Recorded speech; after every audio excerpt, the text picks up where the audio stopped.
अपन को बेटा कौन कौन से यूनिट ध्यान रखने हैं एनर्जी के, एनर्जी में एक रखना है बेटा जूल, एक रखना है ईवी, ईवी होता है बेटा इलेक्ट्रॉन वोल्ट, है ना, और अगर अर्ग्स रख सको तो रख लो, वैसे ज्यादा काम नहीं आता। ERGS क्या रिलेशन होता है बेटा, क्या रिलेशन होता है बेटा, रिलेशन होता है सबसे पहले ये रिलेशन होता है आपका 1 joule equals to 1.6 into 10 to the power -19 electron, sorry उल्टा उल्टा उल्टा उल्टा उल्टा उल्टा उल्टा उल्टा उल्टा 1 electron volt equals to 1.6 into 10 to the power -19 joule, है ना। 1 electron volt is 1.6 into 10 to the power -19 joule. और दूसरा रिलेशन क्या होता है बेटा, दूसरा रिलेशन ये होता है कि 1 joule equals to 10 to the power 7 ergs. ठीक है, ये दो रिलेशन है, ये दो रिलेशन है ना, ये दो रिलेशन है आप लोगों के एनर्जी के, ठीक है ना। अल्टीमेटली आप लोगों को ये काम आएगा, जो सबसे ज्यादा बेटा आप लोगों को काम आएगा वो ये वाला काम आएगा, इलेक्ट्रॉन वोल्ट और जूल में कन्वर्ट करना, ठीक है। और यूनिट ऑफ डिस्टेंस बेटा आप लोगों के नैनोमीटर होता है, एक है ना, नैनोमीटर काम में आता है, एंगस्ट्रॉम काम में आता है बेटा, है ना, एंगस्ट्रॉम काम में आता है, ठीक है। पिकोमीटर बेटा काम में आता है। क्या रिलेशन होता है बेटा, क्या रिलेशन होता है, 1 nanometre equals to 10 to the power -9 metre, 1 angstrom is 10 to the power -10 metre. Picometre होता है बेटा 1 picometre is what 10 to the power -12 metre, है ना। लिखेंगे जरा, लिखेंगे जरा, लिखते हुए चलेंगे, ठीक है। अच्छा, इसके बाद क्या होती है बेटा, इसके बाद एक आइसो सीरीज होती है ना। इसके बाद क्या होती है बेटा, एक आइसो सीरीज होती है, ठीक है। लिखते हुए चलो बेटा साथ साथ में। आज अपन को बेटा न्यूमेरिकल्स वाले पोर्शन तक पहुंचना है, आज अपन को बेटा न्यूमेरिकल्स वाले पोर्शन तक पहुंचना है। हाँ, कैलोरीज भी होती है लेकिन काम नहीं आती है, कैलोरीज भी होता है, कैलोरीज भी होता है लेकिन काम नहीं आता है। रिलेशन लिखना चाहो तो लिख लो, 1 कैलोरी इक्वल्स टू लगभग लगभग 4.18 जूल, और इसको लगभग लगभग बोल लो 4.2 जूल भी लिखते हैं। काम नहीं आएगा इस चैप्टर में, लेकिन फिर भी ठीक है, लिख लिया अपन ने, ठीक है। इसके बाद क्या होती है बेटा, इसके बाद होती है आपकी आइसो सीरीज, है ना। इसके बाद क्या होती है बेटा, आइसो सीरीज। अब बेटा मैं स्नैपशॉट लेके आया हूं, है ना, और मैं आपको फटाफट फटाफट से समझा देता हूं, थ्योरेटिकल है कुछ है नहीं, ठीक है। यहाँ पे देखिए बेटा आइसो सीरीज होती है। अब इसमें देखिए बेटा बहुत सारी चीजें होती हैं, आप लोग लिखते हुए चलिएगा, है ना, साथ साथ में, ठीक है। आपको बेटा ये इस तरीके का कुछ बनाने की आवश्यकता नहीं है, आप लोग एक एक एक एक करके पेज वाइज नीचे नीचे नीचे लिखते हुए जाना, ठीक है। सबसे पहले क्या होता है बेटा, आइसोटोप्स होते हैं। सर क्या होते हैं आइसोटोप्स, आइसोटोप्स होते हैं जिनमें सेम एटॉमिक नंबर होता है लेकिन डिफरेंट मास नंबर होता है। एटॉमिक नंबर और मास नंबर तो हम लोग जानते हैं, एटॉमिक नंबर और मास नंबर तो हम लोग जानते हैं, ये होता है बेटा एटॉमिक नंबर, ये होता है बेटा एटॉमिक नंबर। अगर चाहो तो सबसे आ जाओ, चलो आ जाओ, ये भी लिख लेते हैं, आ जाओ ये भी लिख लेते हैं अपन लोग, एटॉमिक और मास नंबर कैसे होता है। देखिए बेटा, कोई सा भी अगर आपका एलिमेंट है, कोई सा भी एलिमेंट है, जैसे सपोज करो ये एक्स है, ये एक्स है आपका, सपोज करो कोई सा भी एलिमेंट है, ठीक है।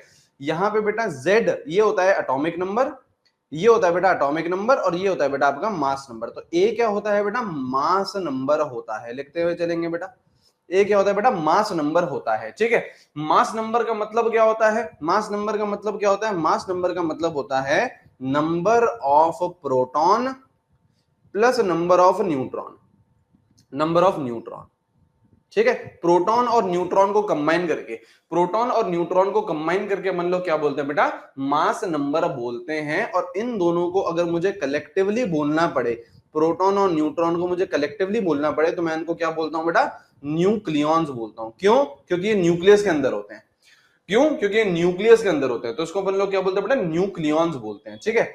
जेड क्या होता है, जेड क्या होता है, जेड होता है बेटा आपका एटॉमिक नंबर।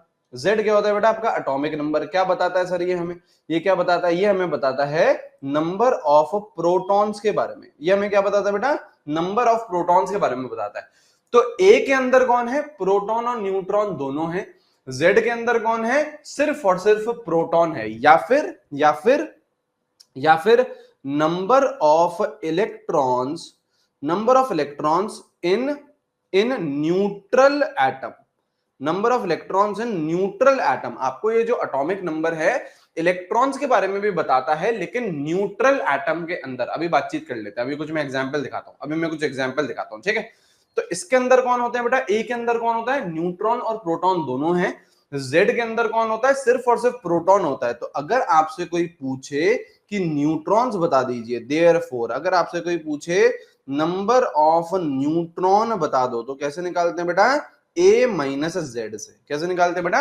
ए माइनस जेड, ए माइनस जेड से आपका नंबर ऑफ न्यूट्रॉन आ जाता है। ठीक है, कुछ एग्जाम्पल भी करवाता हूं अभी आप लोगों को, जल्दी से लिखो बेटा, लिखते हुए चलेंगे बेटा साथ साथ में, कुछ नहीं है इसमें, एकदम बच्चों वाली बातचीतें कर रहे हैं। ठीक है, चलिए थोड़ा सा फास्ट रखेंगे स्पीड को, थोड़ा सा फास्ट रखेंगे स्पीड को। एग्जाम्पल करता हूं बेटा, एग्जाम्पल बताता हूं, एग्जाम्पल बताता हूं। जैसे बेटा सपोज करो एग्जाम्पल ये है, जैसे सपोज करिए एग्जाम्पल ये है, कोई सा भी एलिमेंट ले लेते हैं, चलो रैंडम सा कोई सा भी एलिमेंट लेते हैं, रैंडम सा 42 18 ये ले लिया। ठीक है, अब आपसे पूछ रहा है नंबर ऑफ प्रोटॉन बताओ, न्यूट्रॉन बताओ, इलेक्ट्रॉन बताओ, तो कैसे बताओगे बेटा? सबसे पहले तो बेटा नंबर ऑफ प्रोटॉन बता दो। जैसे सबसे पहले तो बेटा नंबर ऑफ प्रोटॉन बता दो। प्रोटॉन कितने होंगे बेटा? जो भी आपका एटॉमिक नंबर होगा, ये रहा एटॉमिक नंबर 18, तो ये आपके 18 हो गए, ये आपके 18 हो गए। हाँ, क्या आपको ये न्यूट्रल लग रहा है? क्या ये आपको न्यूट्रल एटम दिख रहा है? कोई चार्ज थोड़ी ना है, ना इस पे पॉजिटिव चार्ज है, ना इस पे नेगेटिव चार्ज है, नहीं बेटा, कोई भी पॉजिटिव नेगेटिव चार्ज नहीं है। तो इलेक्ट्रॉन भी कितने होंगे? एटॉमिक नंबर जितने।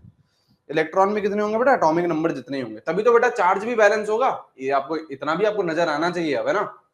इतनी बेसिक अंडरस्टैंडिंग आपकी हो गई होगी।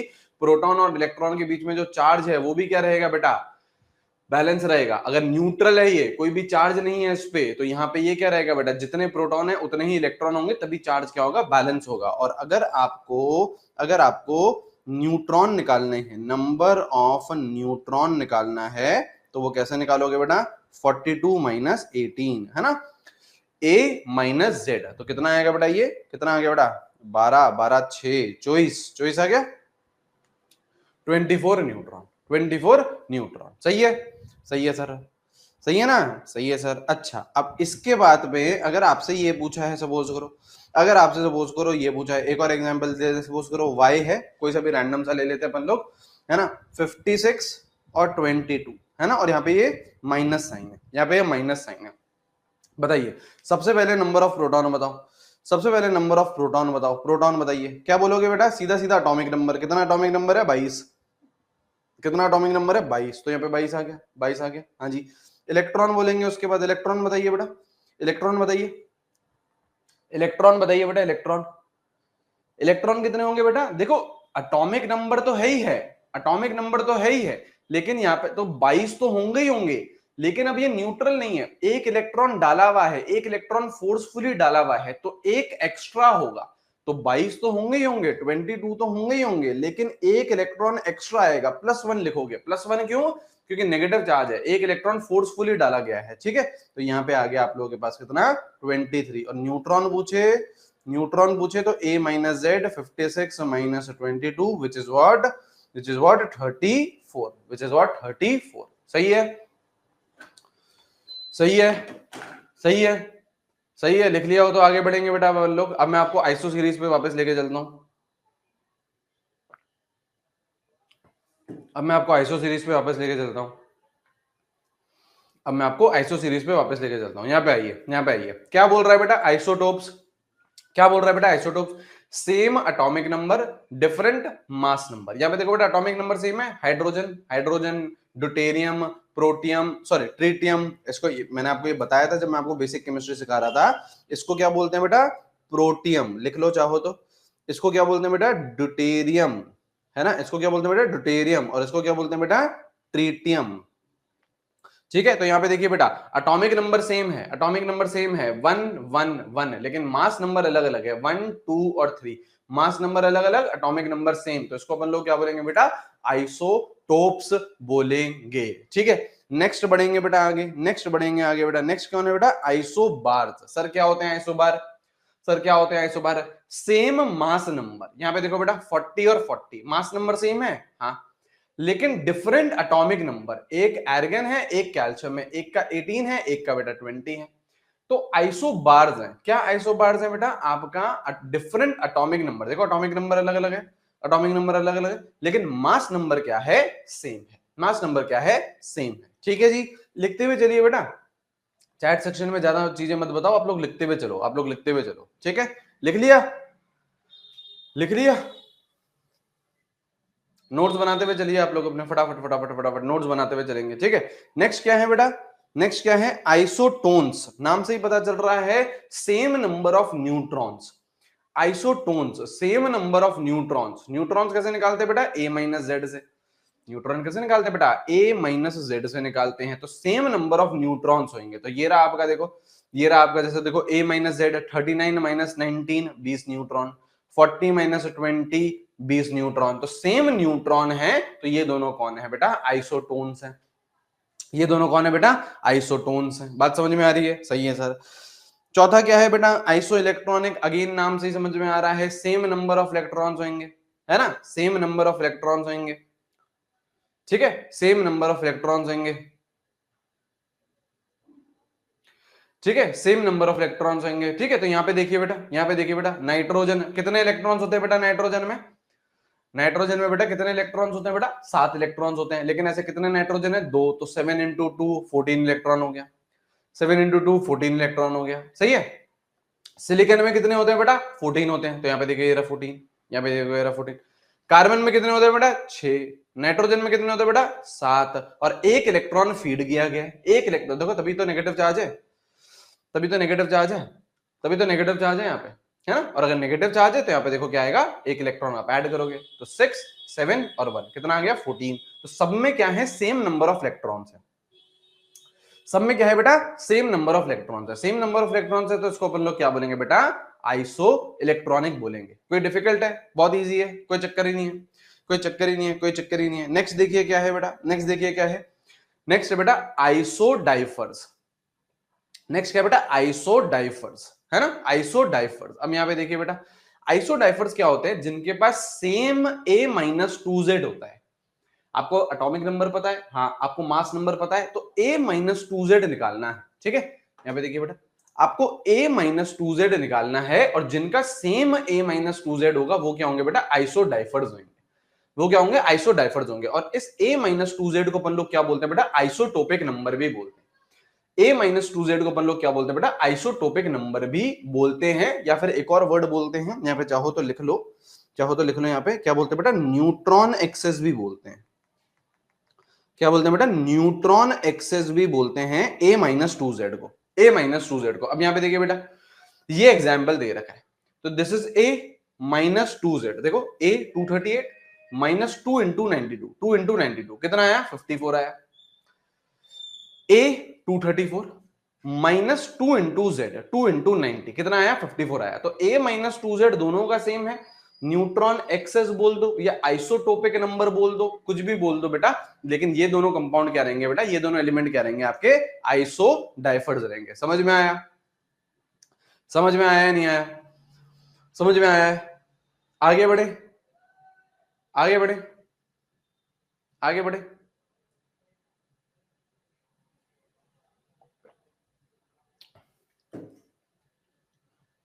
सही है, ठीक है। नेक्स्ट लिखो आइसोस्टर्स। नेक्स्ट लिखिए आइसोस्टर्स।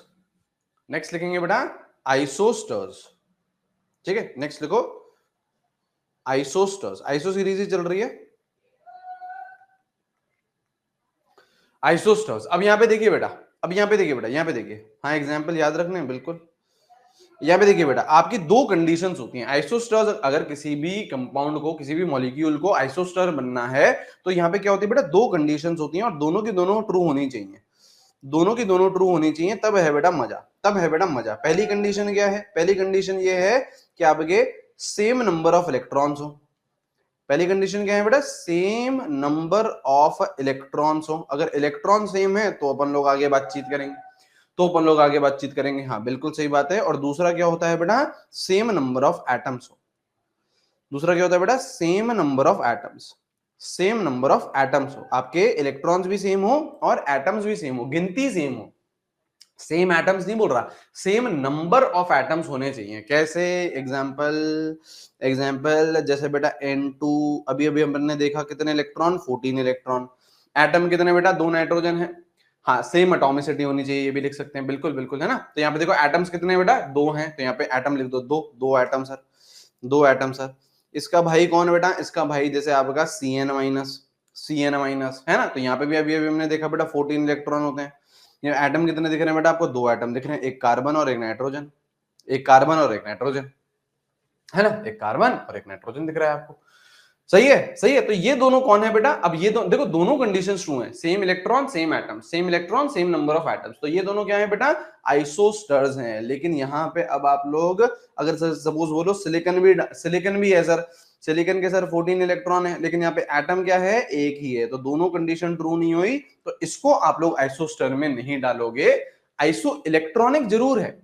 देखो आइसो इलेक्ट्रॉनिक में तो एक ही कंडीशन थी कि सेम नंबर ऑफ इलेक्ट्रॉन्स हो, तो 14 14 14। आइसो इलेक्ट्रॉनिक जरूर है ये, लेकिन आइसोस्टर्स के लिए एक और एक्स्ट्रा कंडीशन है, मतलब सेम नंबर ऑफ एटम्स भी होने चाहिए। तो यहाँ पे दो एटम है तो आइसोस्टर हो गया, यहाँ पे एक ही एटम है तो यहाँ पे नहीं बनेगी बात। समझ में आ गया? कोई चक्कर है? कोई चक्कर नहीं है बेटा, easy easy easy easy easy easy. आगे बढ़ सकते हैं बेटा अपन लोग, आगे बढ़ सकते हैं अपन लोग बेटा, आगे बढ़ सकते हैं। ठीक है, अब लिखिए बेटा जे थॉमसन एटॉमिक मॉडल।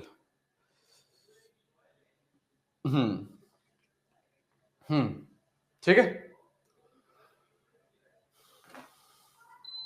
ठीक है, चलिए अब लिखिए बेटा J Thomson atomic model. J Thomson atomic model. आज अपन को बेटा न्यूमेरिकल्स तक पहुंचना है, ठीक है, और आज थोड़ी सी बड़ी क्लास रहेगी बेटा, 1.5 घंटे से ऊपर की रहेगी, तो रेडी रहिएगा। J Thomson atomic model, J Thomson atomic model, ठीक है। अब देखो जहां जे थॉमसन एटॉमिक मॉडल, इसको और क्या बोला गया बेटा? इसको और क्या बोला गया? इसको बोला गया बेटा प्लम पुडिंग मॉडल। इसको क्या बोला गया बेटा? प्लम पुडिंग मॉडल, ये भी बोला गया। या क्या बोला गया बेटा? इनको क्या पसंद है बेटा? अभी आ भी रहे हैं आजकल, तरबूज। क्या बोला गया बेटा? वाटरमेलन मॉडल, ठीक है, वाटरमेलन मॉडल बोला गया, ठीक है। तरबूज पसंद थे बेटा, है ना, आजकल आ रहे हैं ना बेटा तरबूज, है ना बेटा, आजकल है ना बेटा, सीजन है ना आजकल।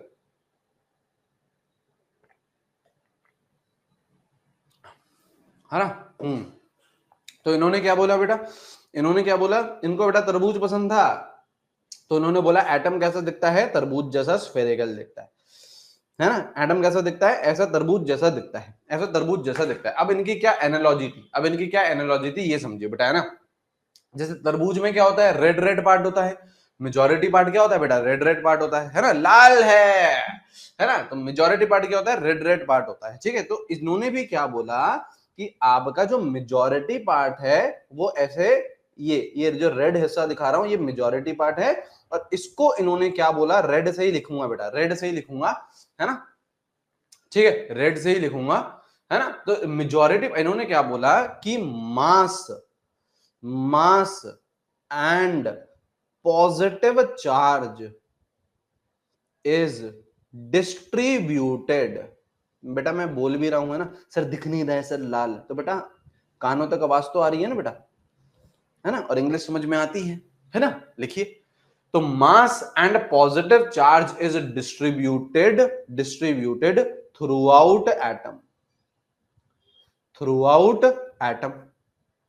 क्या बोल रहे हैं? मास and positive charge is distributed through out atom, पूरे एटम के अंदर, पूरे एटम के अंदर पॉजिटिव चार्ज और मास क्या है? डिस्ट्रीब्यूटेड है, डिस्ट्रीब्यूटेड है, ठीक है। और यहां पे बीच बीच में जैसे आपके तरबूज होता है तो काले काले बीज होते हैं, हाँ, तो उससे एनालॉजी ली इलेक्ट्रॉन्स की, कि बीच बीच में ऐसे इलेक्ट्रॉन्स फंसे हुए हैं। क्या बोलेगा ये? क्या बोला भाई साहब कि इलेक्ट्रॉन्स, क्या बोला भाई साहब ने? Electrons are embedded in between, है ना, ये बोला गया। किसने बोला ये? किसने बोला बेटा ये? किसने बोला बेटा ये बोला आप लोगों के, किसने? जे थॉमसन ने, कि बेटा जो मास है और पॉजिटिव चार्ज है वो तो पूरा का पूरा यूनिफॉर्मली डिस्ट्रीब्यूटेड है पूरे के पूरे एटम के अंदर, है ना, यूनिफॉर्मली डिस्ट्रीब्यूटेड है, और इलेक्ट्रॉन्स बीच बीच में फंसे हुए हैं, सेम वाटरमेलन की तरह बीच बीच में क्या होते हैं बेटा? सीड्स होते हैं, उसको इलेक्ट्रॉन से कंपेयर करा गया, और जो रेड रेड पोर्शन होता है उसको मास और पॉजिटिव चार्ज से कंपेयर किया गया, है ना, जे थॉमसन भैया ने बोला, है ना, जे थॉमसन भैया ने बोला, ठीक है सर, है ना। अब ये मॉडल रिजेक्ट कर दिया गया क्या? हाँ बिल्कुल, ये मॉडल रिजेक्ट कर दिया, क्योंकि अरे यार आज तो हमें ऐसा दिखता है क्या एटम? आज क्या एटम ऐसा दिखता है? क्या एटम ऐसा दिखता है? बिल्कुल भी नहीं, एटम ऐसा थोड़ी ना दिखता है। आज तो हमें पता है कि सेंटर में न्यूक्लियस होता है, उसके अंदर प्रोटॉन होता है, न्यूट्रॉन होता है, इलेक्ट्रॉन फिक्स्ड सर्कुलर ऑर्बिट में घूम रहा होता है ना। तो ये क्या था? तो ड्रॉबैक था, एटम ऐसा नहीं दिखता है, तो ड्रॉबैक कौन लेके आया बेटा, ड्रॉबैक कौन लेके आया, इसके मॉडल को रिजेक्ट किसने किया, इसके मॉडल को रिजेक्ट करा रदरफोर्ड ने। रदरफोर्ड ने क्या करा, एक एक्सपेरिमेंट करा। रदरफोर्ड ने क्या करा बेटा, एक एक्सपेरिमेंट करा, और उस एक्सपेरिमेंट के जो रिजल्ट थे और जो जे थॉमसन का मॉडल था वो क्या थे बेटा, कॉन्ट्राडिक्टरी थे। तो ड्रॉबैक क्या आया कि it could not explain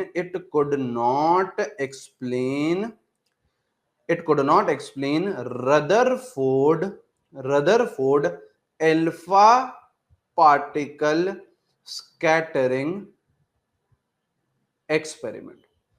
It could not explain alpha particle scattering experiment. It could not explain Rutherford alpha particle scattering experiment. इसका कुछ एक्सपेरिमेंट था,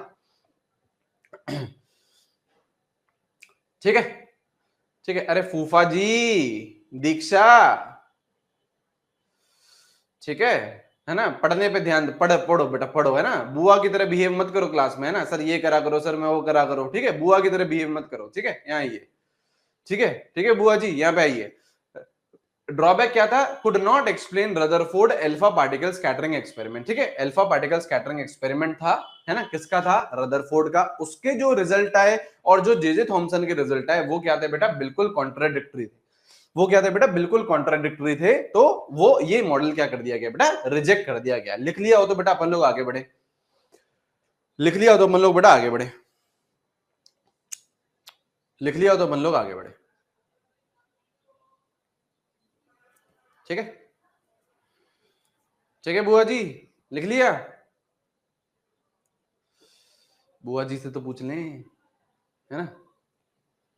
रदरफोर्ड ने रिजेक्ट करा था, हाँ रदरफोर्ड ने रिजेक्ट करा था। बुआ जी से तो पूछ लें, लिख लिया, लिख लिया, बुआ जी ने लिख लिया, ठीक है। चलो आगे बढ़ेंगे, आगे बढ़ेंगे। सब बेटा बुआ फूफा ही बन के आते हैं बेटा ऑनलाइन में। ऑफलाइन में तो जबान निकलती नहीं, ऑफलाइन में तो आवाज ही नहीं निकलती है ना। ऑफलाइन जब पढ़ते होंगे कभी तो वहां पे तो आवाज ही नहीं निकली कभी ना, लेकिन ऑनलाइन में तो फ्री चैट है ना। इस पे भी बेटा डिफाइन कर देने चाहिए मैसेज, एक क्लास में 5 मैसेज ही भेजे बच्चा, है ना। हाँ ये सही है यार। फिर देखो बेटा किस तरीके से आप लोग अटेंशन के साथ बैठोगे,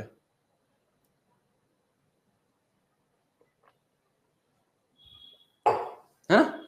5 मैसेज ही भेज सकते हो, ठीक है। आइए बेटा, आइए बेटा, आइए बेटा, ठीक है। तो अब देखो, अब रदरफोर्ड ने इसको ड्रॉबैक आया ना रदरफोर्ड की वजह से। रदरफोर्ड की वजह से ये जो मॉडल था वो क्या कर दिया गया बेटा, रिजेक्ट कर दिया गया। तो अब बेटा यही हुआ, अब बेटा यही हुआ कि रदरफोर्ड तू समझा, अरे तेरा एक्सपेरिमेंट तो समझा तूने बेटा, जो जे थॉमसन था उसकी बैंड बजा दी, उसके मॉडल को रिजेक्ट कर दिया, तो तेरा मॉडल तो समझा, तेरा एक्सपेरिमेंट तो कर। तो एक्सपेरिमेंट है, अपना हेडिंग है next, Rutherford's alpha particle, Rutherford's alpha particle scattering experiment, Rutherford's alpha particle scattering experiment, है ना। आ जाओ, ठीक है, आ जाओ बेटा। ऑल द बुआज एंड फूफाज इन द चैट सेक्शन, है ना। Come on, let us study Rutherford's alpha particle scattering experiment, ठीक है। आइए बेटा, Rutherford alpha particle scattering experiment क्या था, क्या था। इसने क्या करा, कोई पार्टिकल लिया, ऐसा कोई सब्सटेंस लिया। ये सब्सटेंस क्या है, this is source of alpha particle, this is source of alpha particle. Alpha particle का सोर्स मतलब क्या, यहां से अल्फा पार्टिकल एमिट हो रहे हैं, यहां से अल्फा पार्टिकल क्या हो रहे हैं बेटा, एमिट हो रहे हैं। यहां से अल्फा पार्टिकल क्या हो रहे हैं बेटा, एमिट हो रहे हैं, ठीक है ना। This is source of alpha particle. होता है ना बेटा, रेडियो एक्टिविटी पढ़ते हो आप लोग फिजिक्स में, फिजिक्स में जो रेडियो एक्टिविटी पढ़ते हो उसमें बेटा अलग अलग पार्टिकल्स एमिट होते हैं ना। तो अपन ने यहाँ पे एक ऐसा रेडियो एक्टिव सब्सटेंस ले लिया है, यहाँ पे अपन लोगों ने ऐसा एक रेडियो एक्टिव सब्सटेंस ले लिया है जो क्या कर रहा है, अल्फा पार्टिकल एमिट कर रहा है, जो क्या कर रहा है, अल्फा पार्टिकल एमिट कर रहा है, ठीक है। अब यहाँ पे देखिए बेटा, यहाँ पे देखिए, यहाँ पे गया आपका अल्फा पार्टिकल, है ना। यहाँ पे आपने, यहाँ पे क्या लगा दी भाई साहब ने, जे थॉमसन ने क्या लगा दी, एक लेड की स्लिड लगा दी। क्या लगा दी बेटा, लेड की स्लिट लगा दी, ठीक है। लेड की स्लिट लगा दी, क्यों लगा दी, क्योंकि आपका अल्फा पार्टिकल को एक डायरेक्शन मिल सके, एक अल्फा पार्टिकल को क्या मिल सके बेटा, एक डायरेक्शन मिल सके। तो लेड की क्या लगा दी, स्लिट लगा दी, बस, ठीक है। हाँ, आगे बढ़ते हैं, अब ये देखो अल्फा पार्टिकल गया, ये देखो अल्फा पार्टिकल जा रहा है, ये अल्फा पार्टिकल जा रहा है, अल्फा पार्टिकल जा रहा है, और यहाँ पे भाई साहब ने क्या लगा दी, यहाँ पे भाई साहब ने एक थिन शीट लगाई, किसकी, गोल्ड की, है ना। होगा बेटा गोल्ड उस टाइम पे सस्ता होगा, आज तो बेटा बहुत महंगा है यार, आज तो बेटा बहुत महंगा है गोल्ड। तो क्या लगाई बेटा, इसने लगाई थिन शीट, किसकी, शीट नहीं, शीट, शीट किसकी, गोल्ड की, थिन शीट लगाई किसकी, गोल्ड की, है ना। तो क्या हुआ बेटा, अल्फा पार्टिकल यहां से आया, लेड स्लिट लगाई ताकि अल्फा पार्टिकल डायरेक्शन में बन सके, ताकि डायरेक्शन में बन सके, और यहाँ पे गोल्ड की फॉइल, थिन शीट या फिर ऑफ गोल्ड फॉइल, है ना, ये लगा दिया इसने, क्या है ना, गोल्ड यहाँ पे रख दिया है ना, उसकी थिन शीट सी रख दी, क्यों रखी, अच्छा केवल गोल्ड से ही काम होता है क्या, जिसने एक्सपेरिमेंट कराया इन भाई साहब ने, रदरफोर्ड ने तो गोल्ड लिया था, जरूरी है कि गोल्ड ले लेते, नहीं, कोई सा भी आप मेटल ले लेते, कोई सा भी आप ले लेते तो उससे आपका काम बन जाता, कोई दिक्कत की बात थी नहीं, ठीक है। लेकिन रदरफोर्ड भाई साहब ने क्या लिया, गोल्ड लिया, ठीक है। अब ये जो अल्फा पार्टिकल, अब सुनो ध्यान से, अब देखो बेटा, अब सुनो ध्यान से, ये अल्फा पार्टिकल आ रहा है और ये अल्फा पार्टिकल क्या करने वाला है बेटा, इस गोल्ड की फॉइल से बढ़ने वाला है, ये देखो बढ़ा दिया अपन ने बेटा, ये देखो बेटा बढ़ा दिया अपन ने, गोल्ड से, गोल्ड की फॉइल से बढ़ा दिया, सही है बेटा। और पीछे भाई साहब ने क्या लगा रखी थी, रदरफोर्ड भाई साहब ने पीछे क्या लगा रखी थी, पीछे उन्होंने लगा रखी थी ZNS की स्क्रीन। आपको याद होगा बेटा ZNS की स्क्रीन क्यों लगाते हैं, बताएंगे जरा। ZNS की स्क्रीन लगा रखी थी, क्यों लगा रखी थी बेटा, इनको बेटा ब्राइट स्पॉट पसंद थे, फॉर सिंटिलेशन, क्यों लगा रखी थी बेटा, सिंटिलेशन के लिए, फॉर ब्राइट स्पॉट्स, है ना, ब्राइट स्पॉट्स के लिए ZNS की स्क्रीन लगाई। तो हुआ क्या, अल्फा पार्टिकल आया, बू बू बू बू बू बू बू बू बू, है ना, क्या करा बेटा, गोल्ड की फॉइल से टकराया, और गोल्ड की फॉइल से टकराया तो यहां पे अलग अलग ब्राइट स्पॉट आ गए, अलग अलग ब्राइट स्पॉट आ गए, मतलब क्या हुआ, ये जो आपका अल्फा पार्टिकल था ये डिफ्लेक्ट होना स्टार्ट हुआ, अल्फा पार्टिकल डिफ्लेक्ट होके अलग अलग जगह जाके आपका कहां बढ़ा, कहां बढ़ा बेटा, ZNS की स्क्रीन पे बढ़ा, और जहां जहां बढ़ा वहां वहां क्या है बेटा, वहां वहां क्या आ गए आपके, ब्राइट स्पॉट, वहां वहां कहां है बेटा, आपके ब्राइट स्पॉट है, तो यहां पे आपके ब्राइट स्पॉट देखे गए। तो इनको लगा कि यार कुछ तो है बेटा, कुछ तो है ना बेटा, दया पता लगाओ, रदरफोर्ड पता लगाओ, कुछ तो हो रहा है बेटा, कुछ तो हो रहा है, यहाँ पे ब्राइट स्पॉट आ रहे हैं।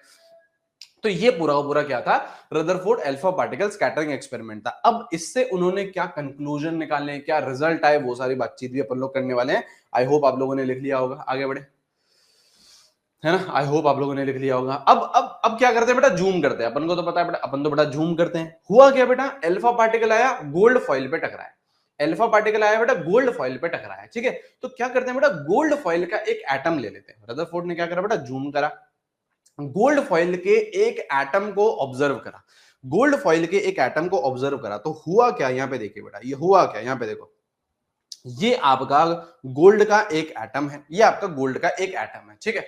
सुनिए अब ध्यान से, क्या आ रहा है बेटा, अल्फा पार्टिकल टकरा रहा है गोल्ड के एटम से, अल्फा पार्टिकल टकरा रहा है गोल्ड के एटम से। तो हुआ क्या, इन्होंने जो देखा अल्फा पार्टिकल, जो अपने रदरफोर्ड थे, इन्होंने ये देखा कि majority of alpha particle went straight, ज्यादातर अल्फा पार्टिकल क्या करे बेटा, स्ट्रेट गए, बनाते हुए चलिएगा बेटा साथ साथ, है ना, ज्यादातर अल्फा पार्टिकल क्या करे बेटा, स्ट्रेट गए, ज्यादातर अल्फा पार्टिकल वेंट स्ट्रेट,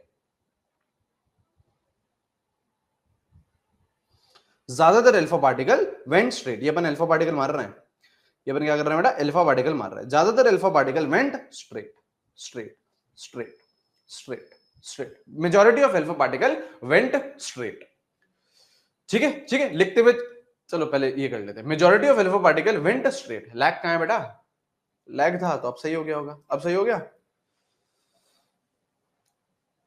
अब सही हो गया, लैग था ना बेटा, था, ठीक है ना। तो majority of alpha particle went straight, ठीक है सर, ठीक है सर। और क्या हुआ, फ्यू अल्फा पार्टिकल्स, देखो कुछ ऐसे अल्फा पार्टिकल थे, कुछ ऐसे अल्फा पार्टिकल थे विच सफर्ड डिफ्लेक्शन, यहां पे देखिए बेटा, few alpha particles suffered deflection, ये देखो डिफ्लेक्शन बना के दिखा रहा हूं आपको, डिफ्लेक्शन है, फ्यू, ये सब लिखेंगे बेटा अंग्रेजी में, जो मैं बोल रहा हूं ये सारी चीजें अपन लिखेंगे भी अभी, है ना, ये अपन लिखेंगे भी, ठीक है। तो फ्यू अल्फा पार्टिकल्स में क्या हुआ, डिफ्लेक्शन हुआ। मैं सब एक्सप्लेन कर दूंगा, आप लिखते हुए चलो पहले ना। तो मेजॉरिटी जो व्हाइट वाले अल्फा पार्टिकल्स हैं, मेजॉरिटी वेंट स्ट्रेट। हाँ, फ्यू अल्फा पार्टिकल्स है ना जो ब्लू वाले हैं, उनको थोड़ा सा डिफ्लेक्शन मिला। हाँ, और भी एक और अल्फा पार्टिकल था जो डायरेक्टली बेटा इससे भिड़ने गया, डायरेक्टली एकदम सेंटर पे गया, तो it suffered a deflection of 180 degree. कैसे? ऐसे जा रहा था, ऐसे जा रहा था, ऐसे जा रहा था, भिड़ा और ऐसे घूम के आ गया। ऐसे जा रहा था, सीधा जा रहा था सेंटर की तरफ, भिड़ा और ऐसे एकदम घूम के आ गया 180 की तरह। ऐसे जा रहा था बेटा, ऐसे जा रहा था और वापस ऐसे आ गया, वापस ऐसे आ गया। अब देखो अपन लोग लिखते हुए चलते हैं, अपन लोग लिखते हुए चलते हैं, अपन लोग लिखते हुए चलते हैं। यहां पे देखिए, पहला ऑब्जर्वेशन क्या था? पहला ऑब्जर्वेशन ये था, ये जो व्हाइट वाले अल्फा पार्टिकल है ना, जो कि मेजॉरिटी में, दे सफर दे वेंट अनडिफ्लेक्टेड, इनको कोई भी डिफ्लेक्शन नहीं आया, दे वेंट स्ट्रेट, है ना, दे वेंट स्ट्रेट। तो यहां पे देखो मैं पहला पॉइंट लिख रहा हूं, यहां पे देखिए मैं पहला पॉइंट लिख रहा हूं कि most of the alpha particle, most of the alpha particle, most of the alpha particle went straight. ज्यादातर अल्फा पार्टिकल कहां गए बेटा? स्ट्रेट गए। That is undeflected, that is undeflected. Majority of the alpha particle went straight, इनमें कोई भी deflection नहीं आया, इनमें कोई भी डिफ्लेक्शन नहीं आया। इससे पता क्या चला बेटा? इससे पता क्या चला? क्योंकि देखो ये तो आपका क्या है, ऑब्जर्वेशन है। किसने ऑब्जर्व करा? रदरफोर्ड ने ऑब्जर्व करा। इससे कंक्लूजन क्या निकला सर? इससे कंक्लूजन ये निकला कि majority of space, majority of space inside atom is empty. और इसी क्लेम से जे थॉमसन का मॉडल रिजेक्ट हो गया। इसी क्लेम से जे थॉमसन का मॉडल रिजेक्ट हो गया। जे थॉमसन ने क्या बोला था? जे थॉमसन ने ये बोला था कि मास और पॉजिटिव चार्ज तो यूनिफॉर्मली डिस्ट्रीब्यूटेड है, हर जगह है, हर जगह है। मास तो हर जगह है, पॉजिटिव चार्ज तो हर जगह है। लेकिन रदरफोर्ड के एक्सपेरिमेंट के हिसाब से तो ऐसा नहीं है। अगर हर जगह होता तो बेटा हर जगह डिफ्लेक्शन होता, हर जगह होता तो हर जगह डिफ्लेक्शन होता। यहाँ पे बेटा जो मेजॉरिटी आपका अल्फा पार्टिकल है वो तो अनडिफ्लेक्टेड जा रहा है, वो तो स्ट्रेट जा रहा है। इसका मतलब क्या? ज्यादातर स्पेस क्या है? खाली है। तो जे थॉमसन का मॉडल क्या हो गया बेटा? रिजेक्ट हो गया। जे थॉमसन का मॉडल क्या हो गया बेटा? रिजेक्ट हो गया। हाँ सर, हाँ सर, हाँ सर। अच्छा, और क्या हुआ बेटा? और क्या ऑब्जर्वेशन थे? यहाँ पे देखिए और क्या हुआ। ये जो ब्लू वाले अल्फा पार्टिकल है, इनको छोटा मोटा डिफ्लेक्शन आया। ब्लू वाले अल्फा पार्टिकल इनको छोटा मोटा डिफ्लेक्शन आया। हाँ, और ये जो पिंक वाले थे इनको तो जबरदस्त 180 डिग्री का डिफ्लेक्शन आया। तो दूसरा क्या था बेटा? दूसरा ऑब्जर्वेशन, दूसरा और तीसरा दोनों लिखेंगे अपन लोग। यहाँ पे देखिए, है ना, few alpha particles, few alpha particles were deflected। ओए पिंक से नहीं यार, ब्लू से लिखना है। अच्छा लिखूंगा वही, आप परेशान मत हो, आप परेशान मत हो, मैं तो बड़ा कलर कॉम्बिनेशन वो कर रहा हूं।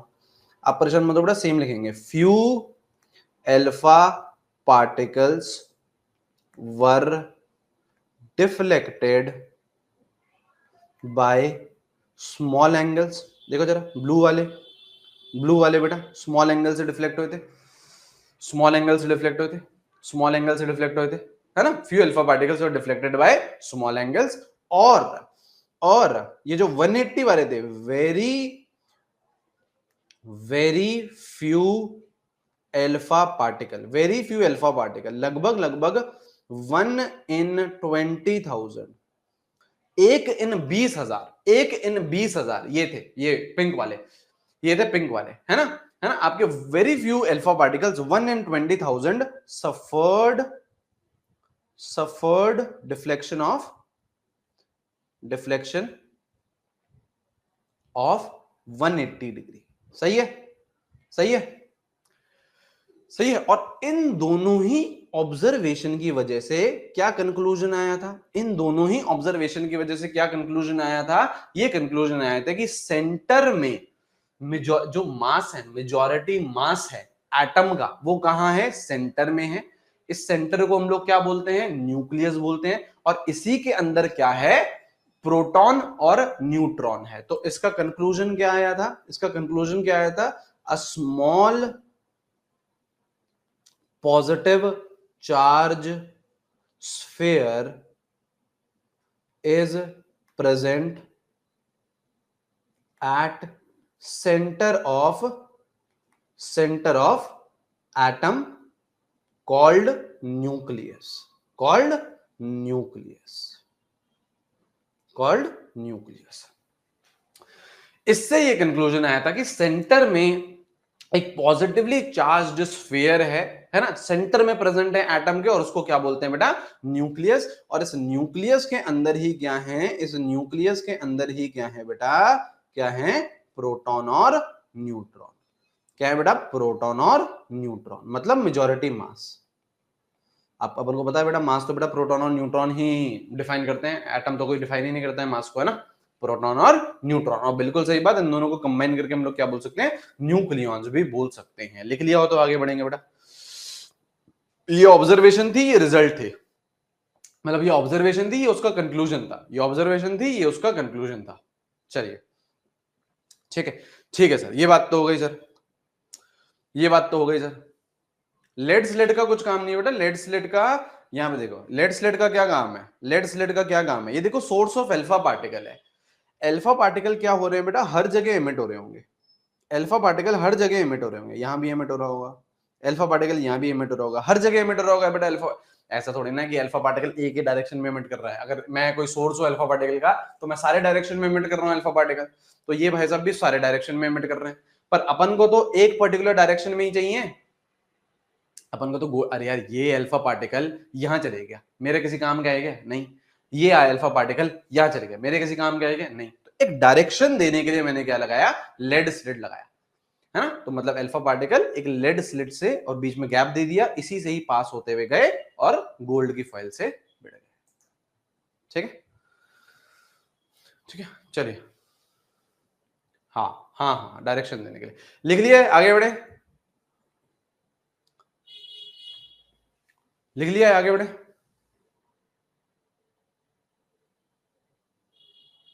ठीक है, ठीक है, अब लिखिए बेटा रिजल्ट ऑफ, या फिर अच्छा, रदरफोर्ड मॉडल, ऐसे लिखो, देखो अब रदरफोर्ड ने देखो मॉडल क्या दिया, अब रदरफोर्ड ने मॉडल क्या दिया, रदरफोर्ड का एक्सपेरिमेंट अपन ने समझ लिया, हाँ सर समझ लिया। रदरफोर्ड ने उसके बाद अपना मॉडल दिया, क्या मॉडल दिया, क्या मॉडल दिया, रदरफोर्ड ने ये बोला, रदरफोर्ड ने ये बोला कि सेंटर में तो कौन है, न्यूक्लियस है, और न्यूक्लियस के अंदर कौन है बेटा, प्रोटॉन और न्यूट्रॉन है, हाँ सर ये बोला, सही है सर, प्रोटॉन और न्यूट्रॉन है ना, सेंटर में तो न्यूक्लियस है और उसके अंदर क्या है बेटा, प्रोटॉन और न्यूट्रॉन है, हाँ। और बाहर क्या है बेटा, एक एक्स्ट्रा न्यूक्लियर पार्ट है, कैसे, कैसे, यहां देखो बेटा, यहां देखो बेटा, यहां देखो, यहां देखो, सेंटर में तो न्यूक्लियस है, सेंटर में तो न्यूक्लियस है, ये देखो सेंटर में ये रहा न्यूक्लियस, सेंटर में ये रहा न्यूक्लियस, है ना। और इसके अलावा जो पार्ट बचा है उसको क्या बोला गया बेटा, एक्स्ट्रा न्यूक्लियर पार्ट। इस एक्स्ट्रा न्यूक्लियर पार्ट में क्या है बेटा, इलेक्ट्रॉन्स हैं, एक्स्ट्रा न्यूक्लियर पार्ट में क्या है बेटा, इलेक्ट्रॉन्स हैं, और इलेक्ट्रॉन क्या कर रहे हैं, they are revolving in circular orbits, revolving in circular orbits, और लिखो revolving in fixed circular orbits, revolving in fixed circular orbit, मतलब इलेक्ट्रॉन क्या कर रहा है, इस ऑर्बिट में रिवॉल्व कर रहा है, इस ऑर्बिट में रिवॉल्व कर रहा है। ठीक है, ये रदरफोर्ड का मॉडल था, ये रदरफोर्ड का मॉडल था, जो कि अगेन रिजेक्ट कर दिया बेटा, है ना। कर्म अगर बेटा बुरे करे हैं, है ना, जे थॉमसन मॉडल की बेटा बहुत बहुत हंसी उड़ाई थी इसने, तो इसके मॉडल की भी बेटा बहुत हंसी उड़ेगी अभी, है ना, आएंगे अभी अपन उस पर ड्रॉबैक लिखेंगे इस पे, है ना। ठीक है, लिखो results of Bohr model, sorry results of Rutherford model, ये लिख लिया हो तो आगे लिखो results of Rutherford model, results of Rutherford model. ठीक है, लिखिए रिजल्ट्स ऑफ रदरफोर्ड मॉडल। क्या रिजल्ट थे, वैसे तो बेटा 4 रिजल्ट थे, केमिस्ट्री में अपन को 2 ही पढ़ने हैं। ठीक है, डिस्टेंस ऑफ क्लोजेस्ट अप्रोच अपन नहीं पढ़ते हैं, और वो जो मैक्सिमम एंगल वाला होता है वो भी अपन लोग नहीं पढ़ते हैं। ठीक है ना, 4 रिजल्ट थे, अपन को 2 ही पढ़ने होते हैं केमिस्ट्री में बेटा, 2 बाकी आप लोग फिजिक्स में पढ़ते हो। डिस्टेंस ऑफ क्लोजेस्ट अप्रोच आप लोग फिजिक्स में पढ़ते हो, और वो जो मैक्सिमम एंगल निकालने का होता है वो भी आप लोग बेटा फिजिक्स में पढ़ते हो। ठीक है, रिजल्ट्स ऑफ रदरफोर्ड मॉडल। पहला क्या रिजल्ट था बेटा, पहला क्या रिजल्ट था, पहला ये था, पहले भाई साहब ने क्या बताया, देखो भाई साहब ने बताया क्या, सुनिए ध्यान से, है ना। भाई साहब ने बताया क्या, भाई साहब ने ये बताया कि यार ये एटम है, ये पूरा क्या है, एटम है, सेंटर में कौन है, न्यूक्लियस, सेंटर में कौन है, न्यूक्लियस है। तो इन्होंने क्या बताया, इन्होंने ये बताया कि जो रेडियस है किसी भी एटम का वो 10 टू द पावर -10 मीटर के मैग्नीट्यूड का है ना। और जो रेडियस है किसी भी न्यूक्लियस का, न्यूक्लियस छोटा होगा, न्यूक्लियस छोटा है, एटम देखो फिर भी बड़ा है, एटम फिर भी बड़ा है, तो एटम भाई साहब ने बोला 10 टू द पावर -10 मीटर तक के मैग्नीट्यूड का है ना। और न्यूक्लियस छोटा है तो न्यूक्लियस के लिए बोला गया बेटा 10 टू द पावर -15 मीटर के मैग्नीट्यूड का। ये रिजल्ट निकला सबसे पहला किसका, रदरफोर्ड का। ये रिजल्ट निकला सबसे पहले किसका, रदरफोर्ड का। अब इसके बेसिस पे एक और इंफॉर्मेशन आई, कैसे कैसे इसके बेसिस पे एक और इंफॉर्मेशन आई। देखो जो पहला कंक्लूजन था वो ये था कि majority of space inside atom is empty, मतलब ज्यादातर स्पेस क्या है बेटा, एटम के अंदर ज्यादातर स्पेस क्या है, ज्यादातर स्पेस क्या है, एटम के अंदर खाली है। हाँ हाँ, तो अब कितनी खाली है, कितनी खाली है और आपका क्या रेशियो है, अब समझिएगा, देखना अब समझिएगा इसको, देखना, देखो देखो सुनिएगा, क्या करते हैं अपन लोग, रेशियो निकालते हैं अपन लोग, क्या करते हैं बेटा, वॉल्यूम का रेशियो निकालते हैं। क्या दोनों के दोनों स्फेयर हैं, एटम क्या है, स्फेयर है, न्यूक्लियस क्या है, स्फेयर है। स्फेयर की वॉल्यूम कैसे निकालते हो, स्फेयर की वॉल्यूम कैसे निकालते हो, स्फेयर की वॉल्यूम कैसे निकालते हो, पढ़ा होगा बेटा। हाँ 4/3 पाई आर क्यूब, बिल्कुल सही है, 4/3 पाई आर क्यूब। हाँ तो क्या यहां से मैं ये बोल सकता हूं वॉल्यूम ऑफ एटम, ये बोल सकता हूं 4/3 पाई आर, रेडियस कितना है बेटा 10 to the power -10, 10 to the power -10, तो यहाँ पे रेडियस कितना है आर क्यूब लिखूंगा, 10 टू द पावर -10 का क्यूब, ये लिखूंगा, ये लिखूंगा। हाँ, और यहीं पर ही अगर मुझे वॉल्यूम निकालनी हो न्यूक्लियस की तो कैसे लिखूंगा बेटा, 4/3 pi r cube, 10 to the power -15 का क्यूब लिखूंगा।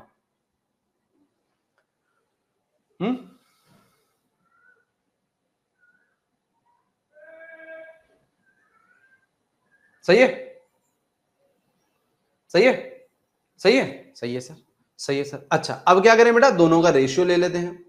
क्या करें बेटा, दोनों का रेशियो ले लेते हैं। दोनों का रेशियो लेंगे तो यहाँ पे 4/3 कैंसिल कर दो बेटा, यहाँ से 4/3 कैंसिल कर दो, पाई पाई कैंसिल कर दो। अब यहाँ पे देखो बेटा 10 टू द पावर -30 हो गया, ये -30 हो गया, हाँ ये -45 हो गया। हाँ तो ऊपर क्या बन रहा है बेटा -30, नीचे क्या बन रहा है बेटा -45, तो ये जब ऊपर जाएगा तो ये +45 बन जाएगा।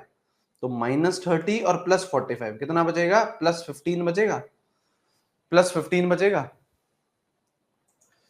+15 बचेगा, +15 बचेगा। हाँ तो ये जो रेशियो निकल के आ रहा है, ये जो रेशियो निकल के आ रहा है volume of atom upon volume of nucleus का, ये जो रेशियो आ रहा है, क्या ये 10 टू द पावर 15 का आ रहा है, कि 10 टू द पावर 15 का आ रहा है। हाँ इसका मतलब क्या है बेटा, इसका मतलब क्या है, अगर मैं वॉल्यूम के टर्म्स में बात करूं, अगर मैं वॉल्यूम के टर्म्स में बात करूं तो volume of atom 10 to the power 15 times ज्यादा है वॉल्यूम ऑफ न्यूक्लियस। आप समझो बेटा, न्यूक्लियस तो बहुत छोटा है, अगर आप इसको इमेजिन करने की कोशिश करो तो कुछ इस तरीके से बनेगी इमेजिनेशन, कुछ इस तरीके से बनेगी इमेजिनेशन कि आपका जो एटम है वो तो फिर भी बड़ा है, आपका जो एटम है वो तो फिर भी बड़ा है, आपका जो न्यूक्लियस है बेटा, न्यूक्लियस इतना सा है, न्यूक्लियस इतना सा है, न्यूक्लियस इतना सा है, ये रहा न्यूक्लियस, ये रहा nucleus, 10 to the power 15 times बड़ा है एटम बेटा as compared to nucleus, 10 to the power 15 times. समझ रहे बेटा, कितना होगा बेटा ये, अंबानी जी के पास भी इतना पैसा होगा क्या, 15 तो बहुत हो गया यार, करोड़ में कितने होते हैं बेटा, करोड़ में कितने होते हैं, एक और उसके बाद कितने 7 जीरो होते हैं, है ना, 7 जीरो होते हैं ना, 8 डिजिट का होता है, एक तो आ गया, 7 होता है, फिर 10 करोड़ में 9, 100 करोड़ में 10, 1000 करोड़ में 11, 10,000 करोड़ में 12 तक पहुंच गए, 10,000 करोड़, फिर 1 लाख करोड़ में 13, फिर 10 लाख करोड़ में 14, 10 लाख के बाद क्या आता है 100 लाख करोड़, 100 लाख करोड़, अच्छा वो तो अरब अरब खरब में चले जाता है उसके बाद तो मामला ना। 100 लाख, 100 के बाद भी लाख और फिर करोड़। 100 के बाद लाख के बाद 1 2 3 4 5 6 7, 1 2 3 4 5 6 7 8 9 10 11 12 13 14 15, बाप रे। अरबों खरबों की बात हो गई है, अरबों खरबों की। फील हो गया, फील हो गया बेटा, एटम कितना छोटा, एटम कितना बड़ा है और न्यूक्लियस कितना छोटा है, एटम कितना बड़ा है और न्यूक्लियस कितना छोटा है। ठीक है, ठीक है, ठीक है, ठीक है, ठीक है, ठीक है सर, ठीक है सर। ये तो पहला कंक्लूजन था, पहला रिजल्ट था, पहला रिजल्ट था। और क्या रिजल्ट था बेटा, और क्या रिजल्ट था बेटा, और क्या रिजल्ट था बेटा, और क्या रिजल्ट था। ठीक है, क्या इतना इतना भी नहीं चाहिए बेटा जीवन में, इतना थोड़ी ना चाहिए, इतना थोड़ी ना चाहिए बेटा जीवन में। कितना चाहिए बेटा तुम्हें, मैंने कभी तुमसे पूछा नहीं बेटा, कितना चाहिए बेटा तुम्हें जीवन में, एक नंबर तो सोचा होगा। हाँ खैर अभी तुम्हारी उम्र में नंबर वो फालतू सा नंबर होता है सर, 1 लाख करोड़ चाहिए, फालतू सा नंबर होता है, एक मोल।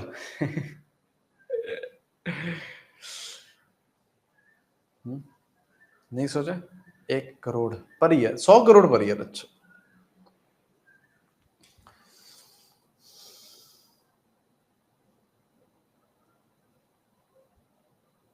वही वही मैं वही बोल रहा था ना मैं, इस उम्र में आप वाली उम्र में जो नंबर है वो कुछ भी होता है, फिर आपको पता चलता है कि नहीं है, इतना भी जरूरी नहीं है कुछ, फिर आपको लगता है कि ठीक है यार।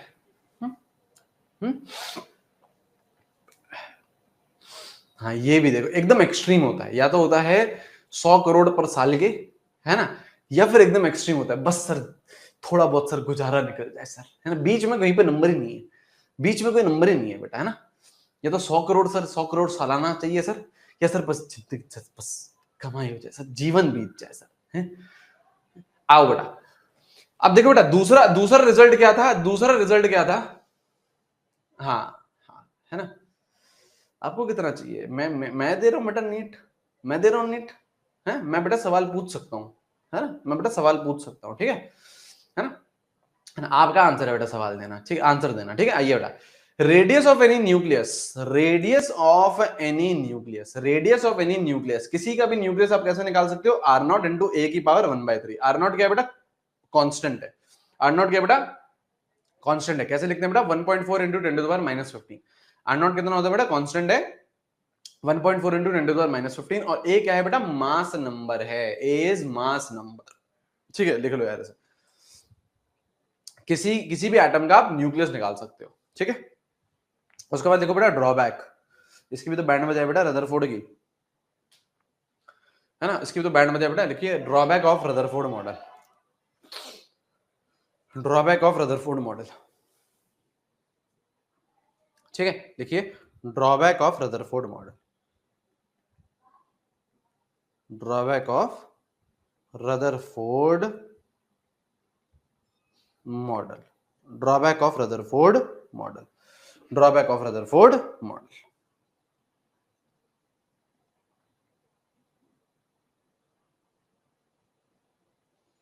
Drawback of Rutherford model,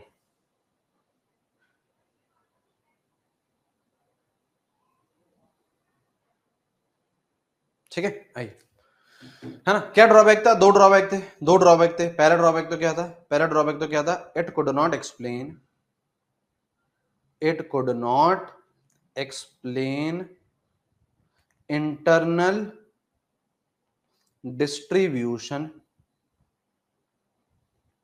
of electron, it could not explain internal distribution of electron, it could not explain internal distribution of electron। मतलब भाई साहब ने क्या बोला, भाई साहब ने क्या बोला कि इलेक्ट्रॉन रिवॉल्व कर रहा है, भाई साहब ने क्या बोला, इलेक्ट्रॉन रिवॉल्व कर रहा है, लेकिन कहां है रिवॉल्व कर रहा है, अंदर कहां पे है, यहां पे है, यहां पे है, कितने शेल्स हैं, कितने ऑर्बिट है, कुछ बातचीत नहीं करी। It could not explain internal distribution of electron, की अंदर इलेक्ट्रॉन है लेकिन कहां पे है, ये भाई साहब ने बात नहीं करी, ये पहला ड्रॉबैक था।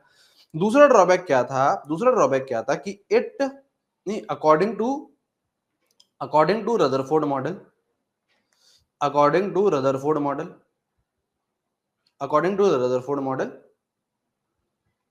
Atom is not stable.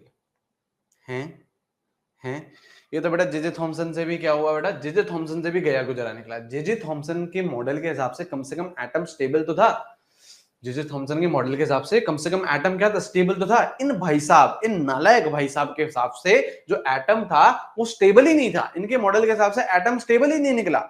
बेटा एटम तो स्टेबल है या नहीं है? आज की दुनिया में अगर मैं आपसे पूछूं क्या एटम स्टेबल है, तो आप लोग बोलोगे हाँ सर बिल्कुल स्टेबल है, बिल्कुल स्टेबल है। अरे यार बेसिक लेवल पे तो एटम से ही बने हुए सब। ये बेटा ये आईपैड, ये मैकबुक, ये पेंसिल, ये आईफोन, है ना, ये महंगा कैमरा, ये महंगा मॉनिटर की स्क्रीन, ये बहुत ज्यादा महंगा कीबोर्ड, है ना, ये सब बेटा, ये टेबल, अंदर और सारी चीजें, तो ये सारी चीजें बेटा एकदम बेसिक लेवल पे किससे बनी हुई है? बेसिक लेवल पे तो बेटा ये एटम से ही बनी हुई है ना। तो क्या एटम स्टेबल है? बिल्कुल स्टेबल है। लेकिन रदरफोर्ड मॉडल के हिसाब से एटम इज नॉट स्टेबल। ऐसा क्यों?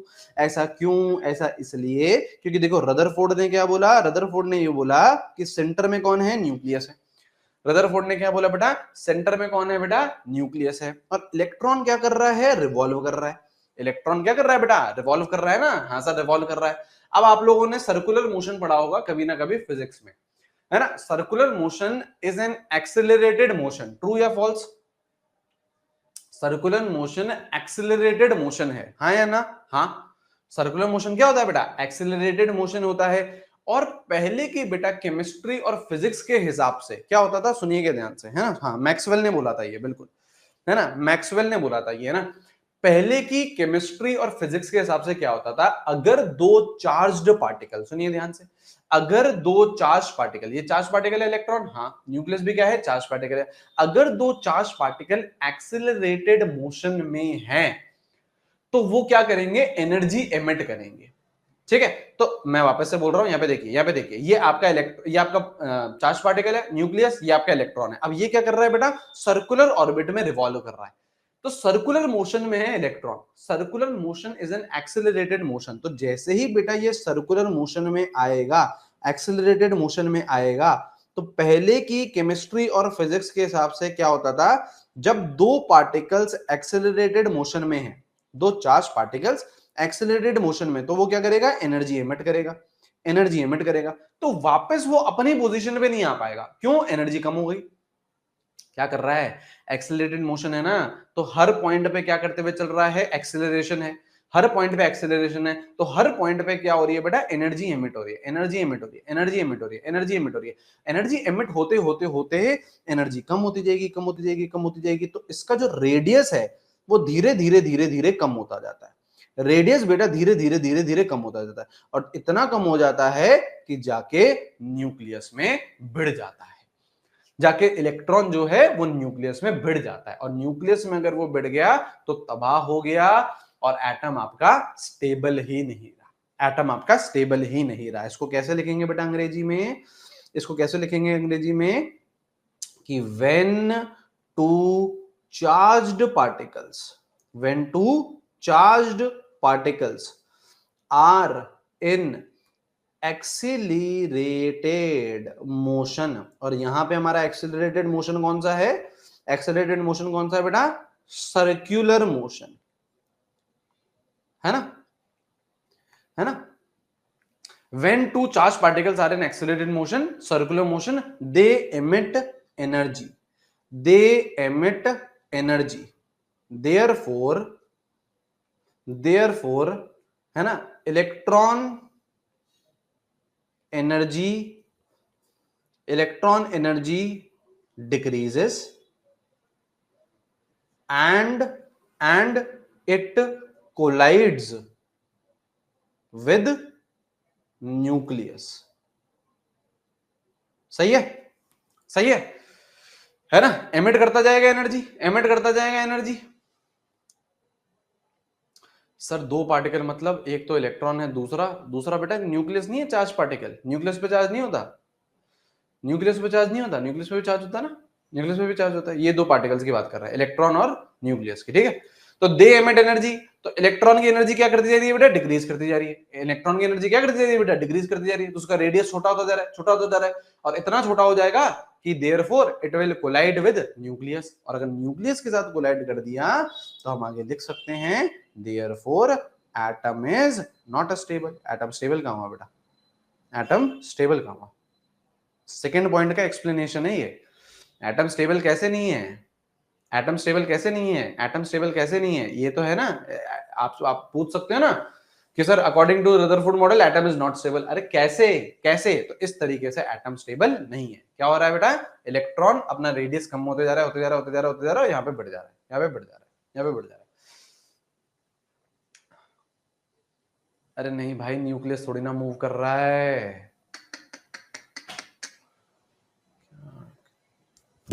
ऐसे होता है कि बेटा ये यहाँ पे ये सर्कुलर मोशन है ना, ये सर्कुलर मोशन है। सर्कुलर मोशन के दो पॉइंट है, सर्कुलर मोशन के दो पॉइंट है। एक तो ये वाला पॉइंट है एंड वाला, और एक ये जो मैंने यहाँ से लगा रखा है, मैंने यहाँ से लगा रखा है, ठीक है, यहाँ से मैंने अंगूठे से पकड़ रखा है। तो ये सर्कुलर मोशन है या नहीं है, ये सर्कुलर मोशन है या नहीं? तो इसमें ये जो सेंटर है, ये जो सेंटर है, ये थोड़ी ना मूव करता है, ये थोड़ी ना मूव करता है, ठीक ठीक। लिखिए आप, लिखिए आप लोग, लिखिए, ज्यादा ज्यादा लिखिए, लिखिए लिखिए। जब ड्रॉबैक ही है तो हमने क्यों पढ़ा? हाँ, ये हुई ना बेटा बात, ये होता है बेटा डाउट। जब ड्रॉबैक ही है तो हमने ड्रॉबैक क्यों पढ़ना पड़ता है सर। सही बात है सर। सर जब सब मॉडल रिजेक्ट ही होने हैं तो क्यों पढ़ना पड़ता है सर? बेटा क्यों जरूरी है डॉक्टर बनना? बीएससी से भी तो बेटा काम चला सकते हैं। अब बताइए बेटा क्यों जरूरी है बेटा डॉक्टर बनना? बीएससी से भी तो बेटा काम चलता है। जरूरी थोड़ी ना है डॉक्टर ही बने, क्या दिक्कत की बात है? जरूरी थोड़ी ना है नीट क्लियर ही हो, ड्रॉप लेना भी तो पढ़ाना पड़ सकता है ना, है ना, है ना। चलिए लिखिए, हाँ ठीक है, चलिए। क्या लोगों को बचाना ही है जब सबको मरना है। सही बात है बेटा, लिख लिया, चलिए, है ना, सही बात है, सही बात है। चलिए बेटा लिखिए, सही बात नहीं है बेटा? आप बताओ बेटा आयुषी जी, लिखिए डुअल नेचर ऑफ लाइट। जब सबको एक दिन मरना ही है, तो फिर गोली क्यों खिलानी है किसी को, क्यों करना है फिर किसी का ट्रीटमेंट? है ना, बात तो सही है। देखिए बेटा डुअल नेचर ऑफ लाइट। अब देखिए बेटा डायरेक्टली अपन बेटा, अब देखो इसके बाद कौन सा मॉडल आता है, रदरफोर्ड मॉडल पढ़ लिया, इसके बाद कौन सा मॉडल आता है बेटा, बोहर मॉडल आता है। क्या हम लोग बेटा डायरेक्टली बोहर मॉडल पे जाते हैं? नहीं, उससे पहले क्या पढ़ते हैं, एक developments leading to Bohr model. मतलब सीधा बोहर मॉडल नहीं आया था, मतलब इसके बाद रदरफोर्ड के बाद सीधा बोहर मॉडल नहीं आया था, कुछ कुछ और चीजें आई थी, उसके बाद बोहर मॉडल निकल के आया था। तो उसमें सबसे पहली चीज अपन लोग क्या पढ़ रहे हैं बेटा, dual nature of light. Dual nature of light, light क्या होती है बेटा, दोगली होती है। लाइट क्या होती है बेटा, दोगली होती है। दोगली मतलब सर दोहरा रवैया होता है उसका, है हाँ बेटा, है। जैसे बेटा हमारे ऑनलाइन स्टूडेंट्स का नीट से पहले, अरे सर आप सर क्या सर, हम तो सर आपसे ही पढ़ते हैं सर, भयंकर सर, मजा आ जाता है सर, ये हो जाता है सर, अरे एक नंबर सर। नीट से जस्ट पहले ना बेटा, है ना, अप्रैल मंथ में, मार्च मंथ में, ओ हो भैया 4-4 हजार बच्चा लाइव है, 3-3 हजार बच्चा लाइव है ना, अरे भयंकर, है ना। नीट जैसे ही हुआ फिर बेटा ये तो हर साल का दस्तूर है और हर इंस्टीट्यूट का दस्तूर है, ये नीट होता है और फिर क्या करते हैं बेटा, नेक्स्ट ईयर के बैचेस लॉन्च होते हैं। हाँ आ गए हैं, नेक्स्ट ईयर के बैचेस लेके आ गए, वाह वाह वाह, है नेक्स्ट ईयर के बैचेस लेके आ गए। हाँ सही है ना। वही टीचर बेटा विलेन बन जाता है ना, वही टीचर बेटा विलेन बन जाता है ना। कितनी गड़बड़ की बात है, कितनी गड़बड़ की बात है, ठीक है। तो लाइट भी बेटा ऐसे ही है ना, लाइट भी बेटा ऐसे ही है। लाइट का भी क्या होता है बेटा, दो नेचर होता है, एक होता है बेटा पार्टिकल नेचर, एक होता है बेटा पार्टिकल नेचर, ठीक है, एक होता है पार्टिकल नेचर ऑफ लाइट, ठीक है, और एक होता है बेटा वेव नेचर। वेव नेचर से तो अपन लोगों को पता है, वेव नेचर से तो वेव नेचर तो अपन को पता है। वेव नेचर कैसा होता है? वेव नेचर जैसे आपका रिफ्लेक्शन, कौन कौन से फिनोमेनाज हैं जो वेव नेचर बताते हैं? रिफ्लेक्शन, रिफ्रैक्शन, नाम तो सुने होंगे इन सबके, रिफ्लेक्शन, रिफ्रैक्शन, है ना, इंटरफेरेंस, इंटरफेरेंस, इंटरफेरेंस, ठीक है, या फिर डिफ्रैक्शन, या फिर डिफ्रैक्शन, ठीक है, रिफ्लेक्शन, रिफ्रैक्शन, इंटरफेरेंस, डिफ्रैक्शन, ये सब वेव नेचर के फिनोमेनाज हैं। और wave nature is continuous in nature, wave nature is what? Continuous in nature, ठीक है। वेव नेचर क्या रहती है? कंटिन्यूअस रहती है। वेव कंटिन्यूअस रहती है ना बेटा, वेव ऐसे चलती है बेटा, एक बार तो चलते जाती है, एक पल का जीना फिर तो है जाना, देखो चलती जाएगी बेटा, पेन नहीं उठाने की आवश्यकता पड़ती, यहां से स्टार्ट हुई, आगे बढ़ती है, है ना। तो ये क्या रहती है? कंटिन्यूअस रहती है, ये क्या रहती है? कंटिन्यूअस रहती है। पार्टिकल नेचर क्या होता है बेटा? पार्टिकल नेचर होता है डिसकंटिन्यूअस। पार्टिकल नेचर क्या होता है बेटा? डिसकंटिन्यूअस इन नेचर होता है। पार्टिकल नेचर क्या होता है बेटा? डिसकंटिन्यूअस होता है। और पार्टिकल नेचर के बेटा क्या फिनोमेनाज हैं? पार्टिकल नेचर के फिनोमेनाज हैं Planck's quantum theory, Planck's quantum theory, ये होता है। और इसको अपन लोग ब्लैक बॉडी रेडिएशन भी बोलते हैं, इसको अपन लोग ब्लैक बॉडी रेडिएशन भी बोलते हैं, इसको अपन लोग ब्लैक बॉडी रेडिएशन भी बोलते हैं, ठीक है। प्लैंक्स क्वांटम थ्योरी होती है। हाँ, दूसरा कौन सा होता है बेटा? Photo electric effect. दूसरा कौन सा होता है बेटा? Photo electric effect, photo electric effect, सही है। दूसरा होता है फोटो इलेक्ट्रिक इफेक्ट, ये अपन लोग केमिस्ट्री में पढ़ेंगे, ये अपन लोग केमिस्ट्री में पढ़ेंगे, ये आप लोग मेनली फिजिक्स में पढ़ते हो। रिफ्लेक्शन, रिफ्रैक्शन, इंटरफेरेंस, डायफ्रैक्शन, ये सब आप लोग कहां पढ़ते हो बेटा? फिजिक्स में पढ़ते हो। ये अपन लोग दो चीजें कहां पढ़ेंगे बेटा? केमिस्ट्री में पढ़ेंगे, ठीक है। वेव नेचर अपन लोग ज्यादा नहीं पढ़ेंगे, वेव नेचर अपन लोग ज्यादा नहीं पढ़ेंगे। इनफैक्ट अभी 5-10 मिनट में वेव नेचर खत्म कर देंगे और अपन लोग फिर पार्टिकल नेचर की तरफ आगे बढ़ेंगे। लिख लिया हो तो अपन लोग आगे बढ़ेंगे। सर क्यों लिखना है? जब नेक्स्ट स्लाइड पर ही पहुंच जाना है तो लिखना क्यों है सर? जब ड्रॉबैक ही आने हैं तो पढ़ना क्यों है सर? है ना बेटा, चलिए, है ना।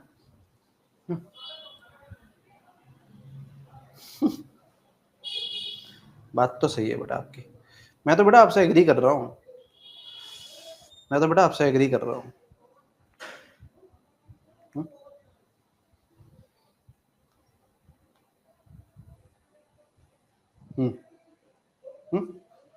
है ना। आइए बेटा, वेव नेचर ऑफ लाइट कैसे दिखती है बेटा? वेव कैसे दिखती है बेटा? वेव वेव दिखती है बेटा एक पल का जीना फिर तो है जाना, वैसे दिखती है बेटा, वैसे दिखती है, ठीक है। तोहफा क्या लेके जाइए दिल ये बताना। आगे क्या होता है बेटा? आगे क्या होता है? आगे क्या होता है बेटा?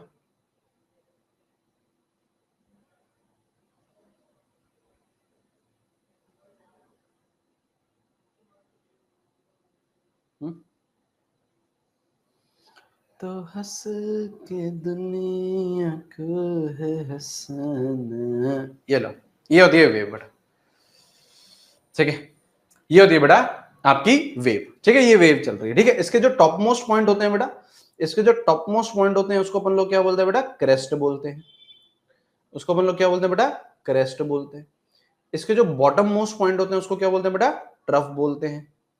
Distance between two consecutive crest या फिर टू कॉन्जिक्यूटिव ट्रफ, इसको क्या बोलते हैं बेटा? वेवलेंथ बोलते हैं। लैम्डा से रिप्रेजेंट करते हैं बेटा, लैम्डा से रिप्रेजेंट करते हैं distance between two consecutive crest या फिर टू कॉन्जिक्यूटिव ट्रफ, है ना। खैर आपको फिजिक्स में देखो ये तो बहुत बेसिक सी नॉलेज है ना, आपको बहुत बेसिक सी, ये तो वो मैं डेफिनेशन बता रहा हूं कि दो कॉन्जिक्यूटिव क्रेस्ट ले लो, उनके बीच का डिस्टेंस लैम्डा होता है, या दो कॉन्जिक्यूटिव ट्रफ ले लो। आप तो फिजिक्स में ये भी पढ़ते हो कि यहाँ फेज डिफरेंस सेम होना चाहिए उन पॉइंट्स के बीच में। बेसिकली क्या होता है फेज डिफरेंस? मतलब इस पॉइंट के बीच में और इस पॉइंट के बीच में भी ये भी क्या है? वेवलेंथ है। ये भी क्या है? वेवलेंथ है ना। ये पढ़ते हो ना बेटा आप लोग? अरे पढ़ते हो ना। इस पॉइंट और इस पॉइंट के बीच में भी ये भी डिस्टेंस क्या है बेटा? वेवलेंथ है ना। लेकिन केमिस्ट्री में अपन लोग बहुत हल्के हल्का वेव नेचर पढ़ रहे हैं, बहुत हल्का हल्का वेव नेचर पढ़ रहे हैं, तो अपन लोग यही बोलते हैं distance between two consecutive crest ले लो, टॉप मोस्ट पॉइंट ले लो, या बॉटम मोस्ट पॉइंट ले लो, है ना, उन दोनों के बीच का डिस्टेंस क्या होता है बेटा, वेवलेंथ होता है। इसकी हाइट को क्या बोलते हैं बेटा, इसकी हाइट को क्या बोलते हैं बेटा, क्रेस्ट की हाइट को क्या बोलते हैं बेटा, क्रेस्ट की हाइट को क्या बोलते हैं बेटा, एम्पलीट्यूड क्या बोलते हैं, और ट्रफ की डेप्थ को क्या बोलते हैं बेटा, एम्पलीट्यूड बोलते हैं। सही बात है, सही बात है, सही बात है ना, ये सारी चीजें अपन को पता है, ये सारी चीजें अपन को पता ही है, इसमें कोई चक्कर की बात नहीं है। एक और यहाँ पे टर्म होता है बेटा, क्या होती है, फ्रीक्वेंसी होती है। एक और यहाँ पे टर्म क्या होती है बेटा, फ्रीक्वेंसी होती है। फ्रीक्वेंसी को रिप्रेजेंट करते हो आप लोग एफ से भी कर सकते हो या फिर म्यू से भी कर सकते हो, एफ से भी कर सकते हो या फिर म्यू से भी कर सकते हो, ठीक है ना। फ्रीक्वेंसी क्या होती है बेटा, फ्रीक्वेंसी क्या होती है, number of waves passing through a point in 1 second. एक सेकेंड में कितनी कितनी वेव्स पास हो रही हैं, मतलब कोई सा भी पॉइंट ले लो, जैसे सपोज करो मैंने ये वाला पॉइंट ले लिया, जैसे सपोज करो मैंने ये वाला पॉइंट ले लिया, इस पॉइंट से एक सेकेंड में कितनी वेव्स पास हो रही है, कितनी वेव्स पास हो रही है, वो उसकी क्या होती है बेटा, फ्रीक्वेंसी होती है। कोई सा भी पॉइंट ले लो, ये वाला पॉइंट ले लो, इस पॉइंट से कितनी वेव्स पास हो रही है एक सेकंड में, वो क्या होगी उसके बेटा, फ्रीक्वेंसी होगी। इसका यूनिट क्या रहता है बेटा, इसका यूनिट क्या रहता है बेटा, यूनिट रहता है इसका hertz.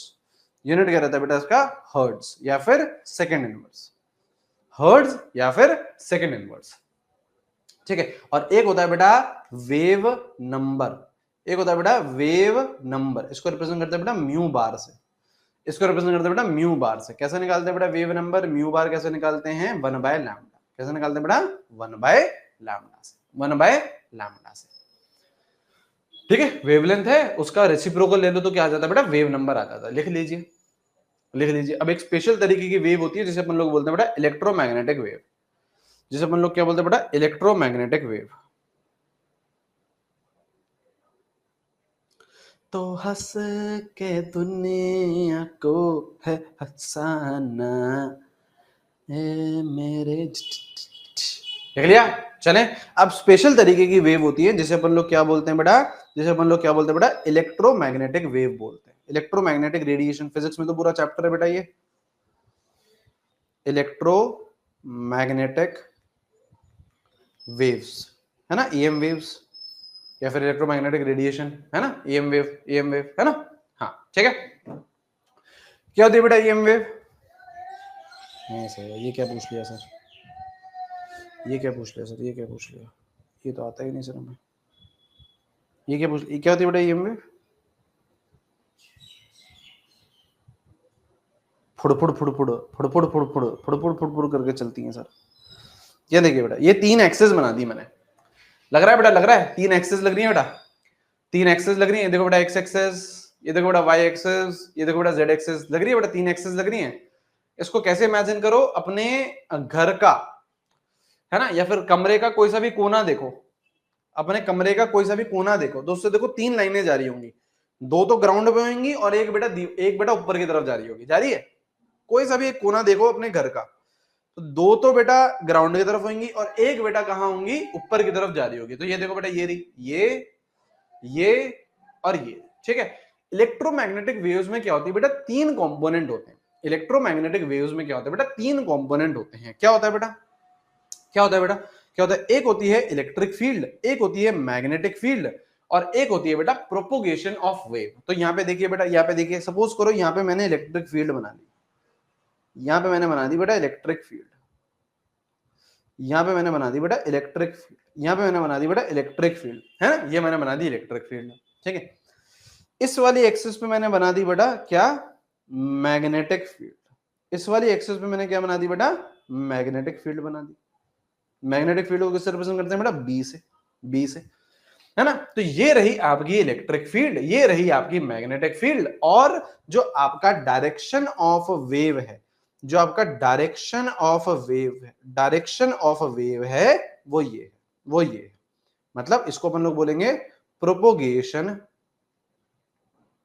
Propagation of wave, propagation of wave. मतलब क्या पॉइंट लिखेंगे अपन लोग बेटा, क्या पॉइंट लिखेंगे अपन लोग, पहला पॉइंट ये लिखेंगे कि electric field, electric field, magnetic field and propagation of wave, propagation of wave, all are mutually perpendicular to each other, perpendicular to each other. तीनों देख लो परपेंडिकुलर है भी, तीनों देखिए बेटा परपेंडिकुलर है भी। इलेक्ट्रिक फील्ड अगर इस डायरेक्शन में है, मैग्नेटिक फील्ड इस डायरेक्शन में है, तो वेव किस में चल रही है? इसमें चल रही है, propagation of wave. Electric field, magnetic field and propagation of wave all are mutually perpendicular to each other and next point would be EM waves travel with speed of light, travel with speed of light, speed of light से travel करती हैं। c की speed होती है बेटा, c क्या है? वो नहीं है बेटा जो तुम सोच रहे हो, वही है जो तुम सोच रहे हो। क्या होता है बेटा? स्पीड ऑफ लाइट 3 × 10⁸ मीटर पर सेकेंड। और EM waves can travel in vacuum also, EM waves can travel in vacuum also, in vacuum also, vacuum में भी ट्रैवल कर लेती है, can travel in vacuum। ठीक है, लिखते हुए चलेंगे बेटा। अरे जो अपन से जो सूरज हैं, जो सूरज मामा हैं, है ना, जो सूरज मामा से वो आ रही है, किरणें आ रही हैं बेटा, है ना, वो क्या आ रही है बेटा? स्पेस के थ्रू आ रही है, वो EM वेव्स ही हैं। जो सूरज मामा के थ्रू बेटा जो किरणें आ रही हैं, वो क्या है बेटा? EM वेव्स है। तो वो स्पेस में ट्रैवल कर जाती है ना, स्पेस में वैक्यूम होता है बेटा, ट्रैवल कर जाती है ना, कर जाती है। तो EM waves can travel in vacuum. अच्छा, चंदा मामा होता है, तो सूरज कौन होता है बेटा? चंदा मामा सो गए, चाचू, सूरज चाचू है बेटा। हाँ, सूरज चाचू है। तो जो सूरज चाचू से बेटा जो किरणें आ रही हैं, वो बेटा वैक्यूम में भी ट्रैवल कर सकती हैं, वो स्पेस में भी बेटा ट्रैवल कर सकती हैं। ठीक है, लिख लिया हो तो आगे बढ़ेंगे बेटा, लिख लिया हो तो आगे बढ़ेंगे बेटा। एक कहानी खत्म तो दो जी, सब हो गई मामो। अच्छा, अभी देखो बेटा, इलेक्ट्रोमैग्नेटिक स्पेक्ट्रम होता है, इलेक्ट्रोमैग्नेटिक स्पेक्ट्रम होता है, ये आपको याद रखना है। मैं अगेन इसका स्नैपशॉट लेके आया हूँ, यहाँ पे देखिए बेटा, EM वेव्स में बहुत सारी चीजें होती हैं। यहाँ पे देखिए बेटा, कॉस्मिक रे होता है, gamma rays, X rays, UV rays, visible region, VIBGYOR, है ना। विजिबल रीजन के अंदर ही क्या होता है बेटा? वेबग्योर होता है। इसी की वजह से अपन लोग बेटा देख पाते हैं। ठीक है, इंफ्रारेड, माइक्रोवेव्स, रेडियो वेव्स। ठीक है, ये इलेक्ट्रोमैग्नेटिक स्पेक्ट्रम है, आपको याद रखना है। इलेक्ट्रोमैग्नेटिक स्पेक्ट्रम है, आपको याद रखना है। ठीक है, ये देखिए, EM waves can travel in vacuum also, EM waves can travel in vacuum also। ठीक है, तो ये आपका पूरा का पूरा इलेक्ट्रोमैग्नेटिक स्पेक्ट्रम है, ये आपको याद रखना है। Rahul Mishra is visiting uncle Xavier garden. अच्छा है, ये क्या बेटा? ये क्या बेटा?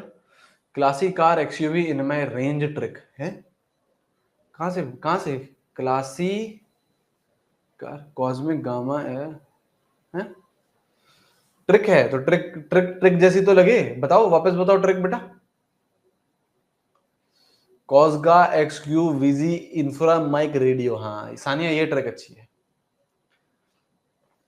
क्या ट्रिक है ये तो बताओ। गाड़ी XUV इन माई रेंज, गाड़ी XUV in my range, radio मिर्ची, I love visible UX gamma है। बेटा तुम तो इससे ट्रिक का मतलब होता है इजी हो जाए चीजें, तुम तो बेटा उससे भी ज्यादा डिफिकल्ट कर रहे हो। क्लासिकल गाड़ी XUV in my range, classical गाड़ी XUV इन माई राइडिंग। कैसे बेटा? क्लासिकल गामा से गाड़ी, XUV आगे क्या है? XUV ये क्या बेटा? अच्छा XUV, अच्छा XUV, अच्छा वाह वाह। एक्सरेज, अल्ट्रावायलेट और विजिबल। अच्छा, IM R से राइडिंग बोल दे रहा है, कोई कुछ बोल दे रहा है। अच्छा बेटा, इससे भी डिफिकल्ट कर दिया है, इससे भी डिफिकल्ट कर दिया।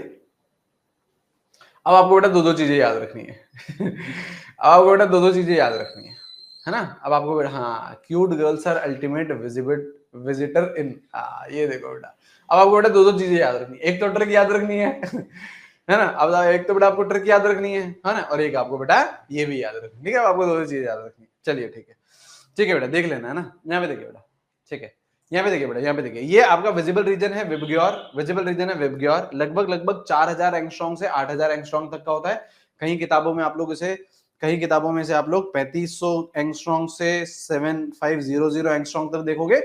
कोई ऐसा कोई फिक्स नहीं है। देखिए मेरी बात सुनिए, electromagnetic spectrum is a continuous spectrum. Sir continuous spectrum का मतलब क्या होता है? कंटीन्यूअस स्पेक्ट्रम का ये मतलब होता है आपको ये पता नहीं है कि एक्स रेज कहां खत्म हो रही है और यूवी रेज कहां स्टार्ट हो रही है।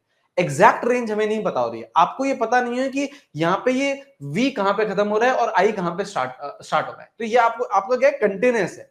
ये पता नहीं है इंफ्रारेड कहां खत्म हो रही है, माइक्रोवेव कहां स्टार्ट हो रहा है, ठीक है। तो इंफ्रारेड रेज क्या होती है, ये कंटीन्यूअस स्पेक्ट्रम क्या होता है बेटा? कंटीन्यूअस स्पेक्ट्रम होता है आपका, मतलब आपको कोई एग्जैक्ट फिक्स नहीं पता है। तभी यहाँ पे मैंने रैंडमली क्या लिख रखा है बेटा, 4000 लिख रखा है और 8000 लिख रखा है, ठीक है।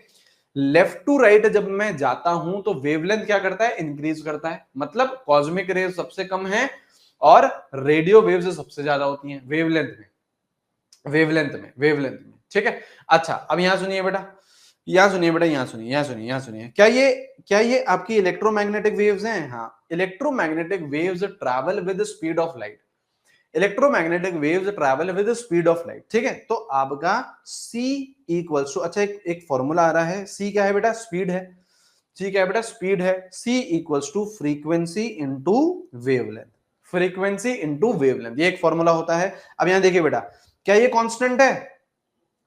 क्या ये जो स्पीड है ये कांस्टेंट है? क्या ये स्पीड है ये कांस्टेंट है? हाँ। तो अगर ये लेफ्ट साइड कांस्टेंट है तो राइट साइड भी तो क्या होगा? कांस्टेंट। मतलब फ्रीक्वेंसी इनटू वेवलेंथ क्या रहेगा? कांस्टेंट रहेगा। फ्रीक्वेंसी इनटू वेवलेंथ क्या रहेगा? कांस्टेंट रहेगा। हाँ, तो क्या मैं इसका मतलब ये बोल सकता हूँ फ्रीक्वेंसी, अगर फ्रीक्वेंसी बढ़ेगी तो वेवलेंथ को कम होना पड़ेगा, क्योंकि दोनों का मल्टीप्लीकेशन क्या है? कांस्टेंट है।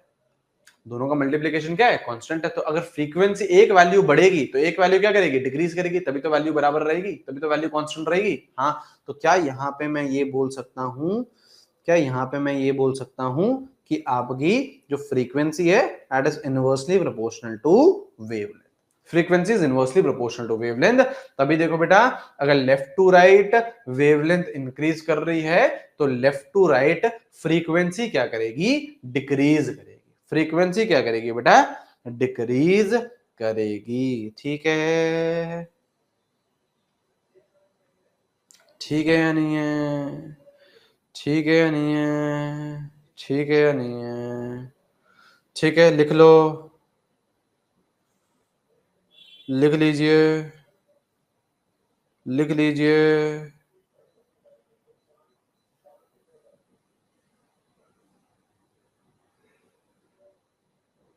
लिख लिया, लिख लिया, लिख लिया। अब हेडिंग डालिए, प्लैंक्स क्वांटम थ्योरी। हेडिंग डालिए बेटा, प्लैंक्स क्वांटम थ्योरी। हेडिंग डालिए, Planck's quantum theory. Planck's quantum theory, Planck's quantum theory, Planck's quantum theory, ठीक है। हेडिंग डालिए, प्लैंक्स क्वांटम थ्योरी। इसको और क्या बोलते हैं बेटा? Black body radiation. कोई बात नहीं बेटा, जिसका हो गया सर आज के लिए बस इतना ही। कोई बात नहीं बेटा, आप क्लास छोड़ सकते हैं, है ना। आप आराम से रिकॉर्डेड देखिएगा इसका, है ना, स्पीड बढ़ा के देखिएगा। ब्लैक बॉडी रेडिएशन भी बोलते हैं, ठीक है। जिसका हो गया ना, जिसको लग रहा है कि हो गया सर आज के लिए, ना उससे हो गया सर, है ना, कोई चक्कर नहीं बेटा, कोई चक्कर नहीं, है ना। आप आराम से रिकॉर्डेड देख लीजिएगा, ठीक है। चलिए, प्लैंक्स क्वांटम थ्योरी, फिर ब्लैक बॉडी रेडिएशन। अब सुनिए ना, सबसे पहले तो इसके कुछ पॉइंट्स हैं, सबसे पहले तो उसके कुछ पॉइंट्स हैं, है ना, वो अपन लोग करते हैं, ठीक है। सबसे पहले तो उसके कुछ पॉइंट्स हैं, वो अपन लोग करते हैं, ठीक है। क्या है सर पॉइंट? क्या है सर पॉइंट? सबसे पहली बात तो ब्लैक बॉडी। यहाँ पे क्या बोल रहा है बेटा? Black body radiation. सर क्या होती है ब्लैक बॉडी? सर क्या होती है ब्लैक बॉडी? तो यहाँ पे लिखिए बेटा, ब्लैक बॉडी, लिखेंगे बेटा, black body is an ideal body which emits and absorbs radiation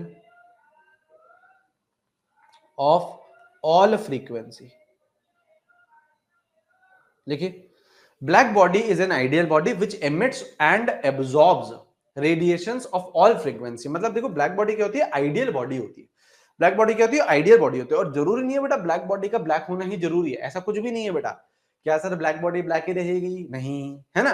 क्या सर ब्लैक बॉडी ब्लैक ही रहेगी? नहीं, है ना। ब्लैक बॉडी क्या होती है बेटा, एक आइडियल बॉडी होती है जो सारी फ्रीक्वेंसीज के रेडिएशंस एमिट भी कर सकती है और सारे फ्रीक्वेंसीज के एमिशंस एब्जॉर्ब भी कर सकती है, एक आइडियल बॉडी है, ठीक है।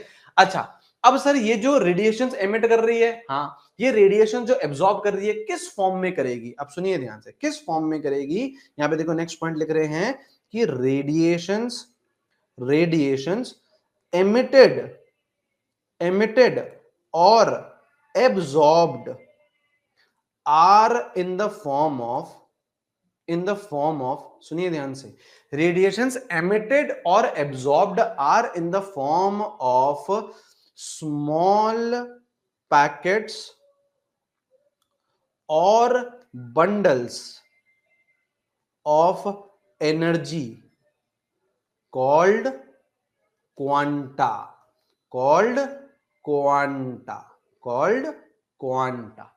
कंटिन्यू करेंगे, आगे ही कंटिन्यू करेंगे। इन केस ऑफ लाइट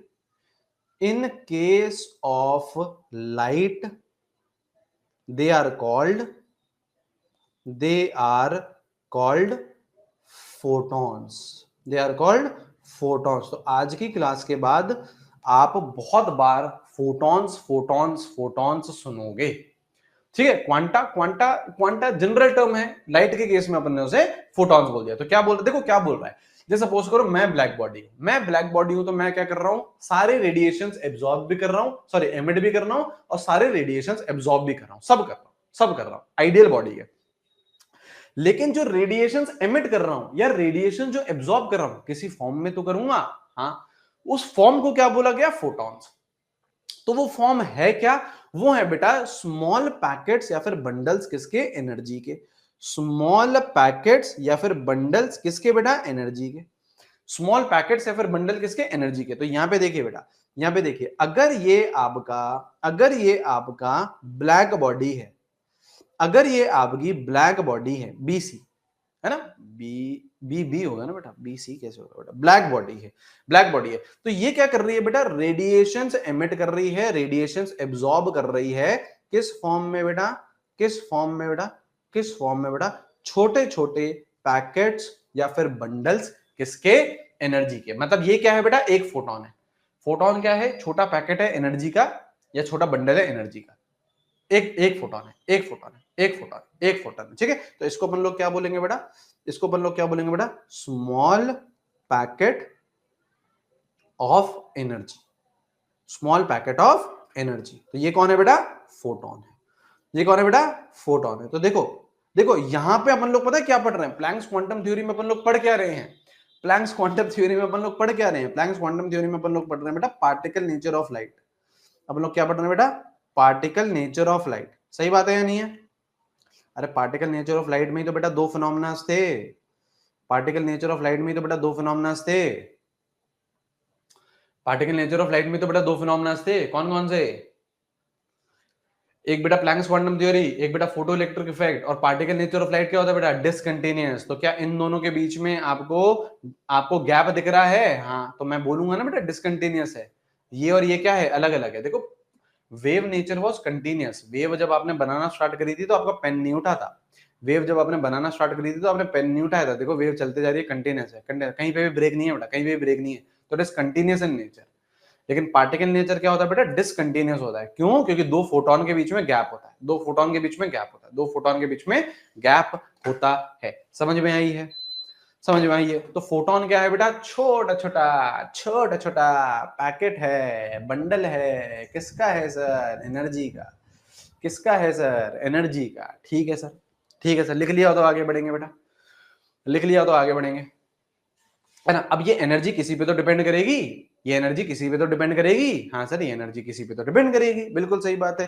तो नेक्स्ट पॉइंट हम लोग ये लिखेंगे कि एनर्जी ऑफ फोटोन, क्या लिखेंगे बेटा, एनर्जी किसकी, फोटोन की, एनर्जी ऑफ फोटोन, जिसको रिप्रेजेंट करेंगे बेटा EF से, सॉरी EP से, EF क्यों बेटा, EP से। Energy of photon is directly proportional is directly proportional to frequency, is directly proportional to frequency, is directly proportional to frequency.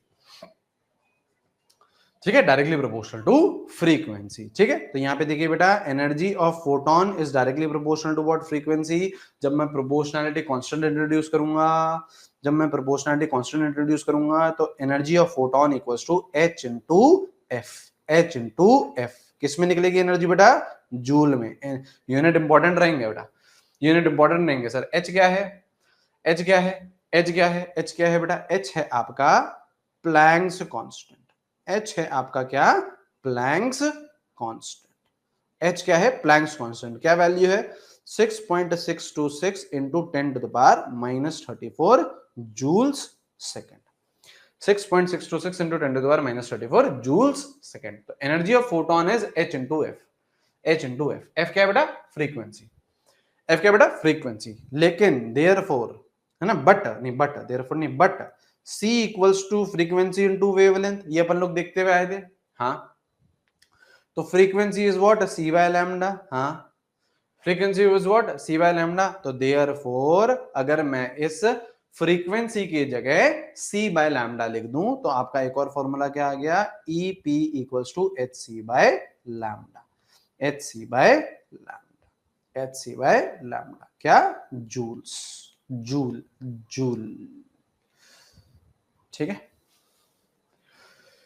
टीडिंग टीडिंग टिंग. h क्या है बेटा, प्लैंक्स कांस्टेंट. h क्या है बेटा, प्लैंक्स कांस्टेंट, प्लैंक्स कांस्टेंट. ठीक है,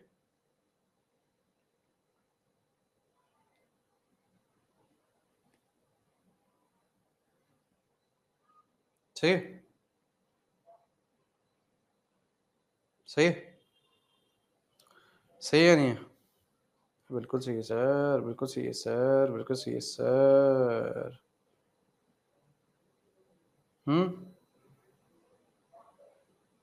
सही है, सही है. ठीक है, ठीक है.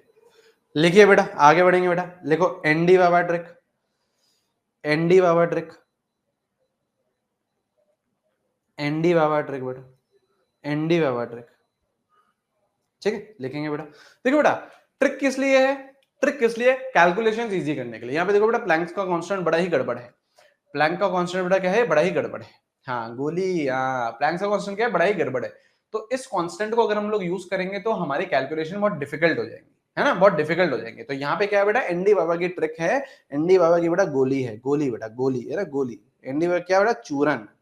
क्या बेटा, चूरन. क्या है सर चूरन, क्या है सर चूरन. अगर आपको बेटा एनर्जी निकालनी है तो एक ट्रिक लगाओ. क्या ट्रिक है, 12400 अपॉन वेवलेंथ इन एंगस्ट्रॉम. सीधा एंगस्ट्रॉम में लिखना वेवलेंथ. सर मीटर वीटर में चेंज नहीं करना, सर मीटर वीटर में चेंज नहीं करा, नहीं. वेवलेंथ सीधा किस में देना बेटा, एंगस्ट्रॉम में देना. लेकिन एनर्जी जो निकल के आएगी वो किस में निकल के आएगी बेटा, इलेक्ट्रॉन वोल्ट में. एनर्जी जो निकल के आएगी वो किस में निकल के आएगी बेटा, इलेक्ट्रॉन वोल्ट में. देखो याद रखना, ये जो फॉर्मूला लगाओगे तब एनर्जी किस में आएगी बेटा, तब एनर्जी किस में आएगी बेटा, जूल में. तब एनर्जी किस में आएगी बेटा, जूल में. ठीक है, यहां पे बेटा एनर्जी किस में आएगी बेटा, इलेक्ट्रॉन वोल्ट में. वेवलेंथ किस में डाल रहे हो बेटा, एंगस्ट्रॉम में. अगर एंगस्ट्रॉम में नहीं डालना है, नैनोमीटर में डालना है तो 1240 कर देना ऊपर अपॉन वेवलेंथ इन नैनोमीटर और इलेक्ट्रॉन वोल्ट. देखो देखो, यहाँ पे 12400 है तो वेवलेंथ एंगस्ट्रॉम में, 1240 है तो वेवलेंथ नैनोमीटर में, इलेक्ट्रॉन वोल्ट में आपका आपका यूनिट आएगा, आपका जो एनर्जी आएगी वो इलेक्ट्रॉन वोल्ट में आएगी. हाँ हाँ हाँ, बिल्कुल बिल्कुल प्रवीण जी, बिल्कुल, शाबाश बेटा, शाबाश. बहुत आगे जाओगे बेटा, बहुत आगे जाओगे, बहुत आगे जाके बेटा लेफ्ट लोगे. ठीक है, चलिए. ठीक है, अब देखो बेटा, अब देखो बेटा, अब देखो बेटा, अब यहाँ देखिए बेटा, यहाँ देखिए बेटा, यहाँ देखिए बेटा. क्वेश्चन कर लेते हैं बेटा, क्वेश्चन कर लेते हैं बेटा, क्वेश्चन कर लेते हैं. ठीक है, क्वेश्चन कर लेते हैं. ठीक है, क्वेश्चन कर लेते हैं. क्या क्वेश्चन है, क्वेश्चन है find energy of photon, energy of photon having wavelength having lambda 600 angstrom. चलिए करिए,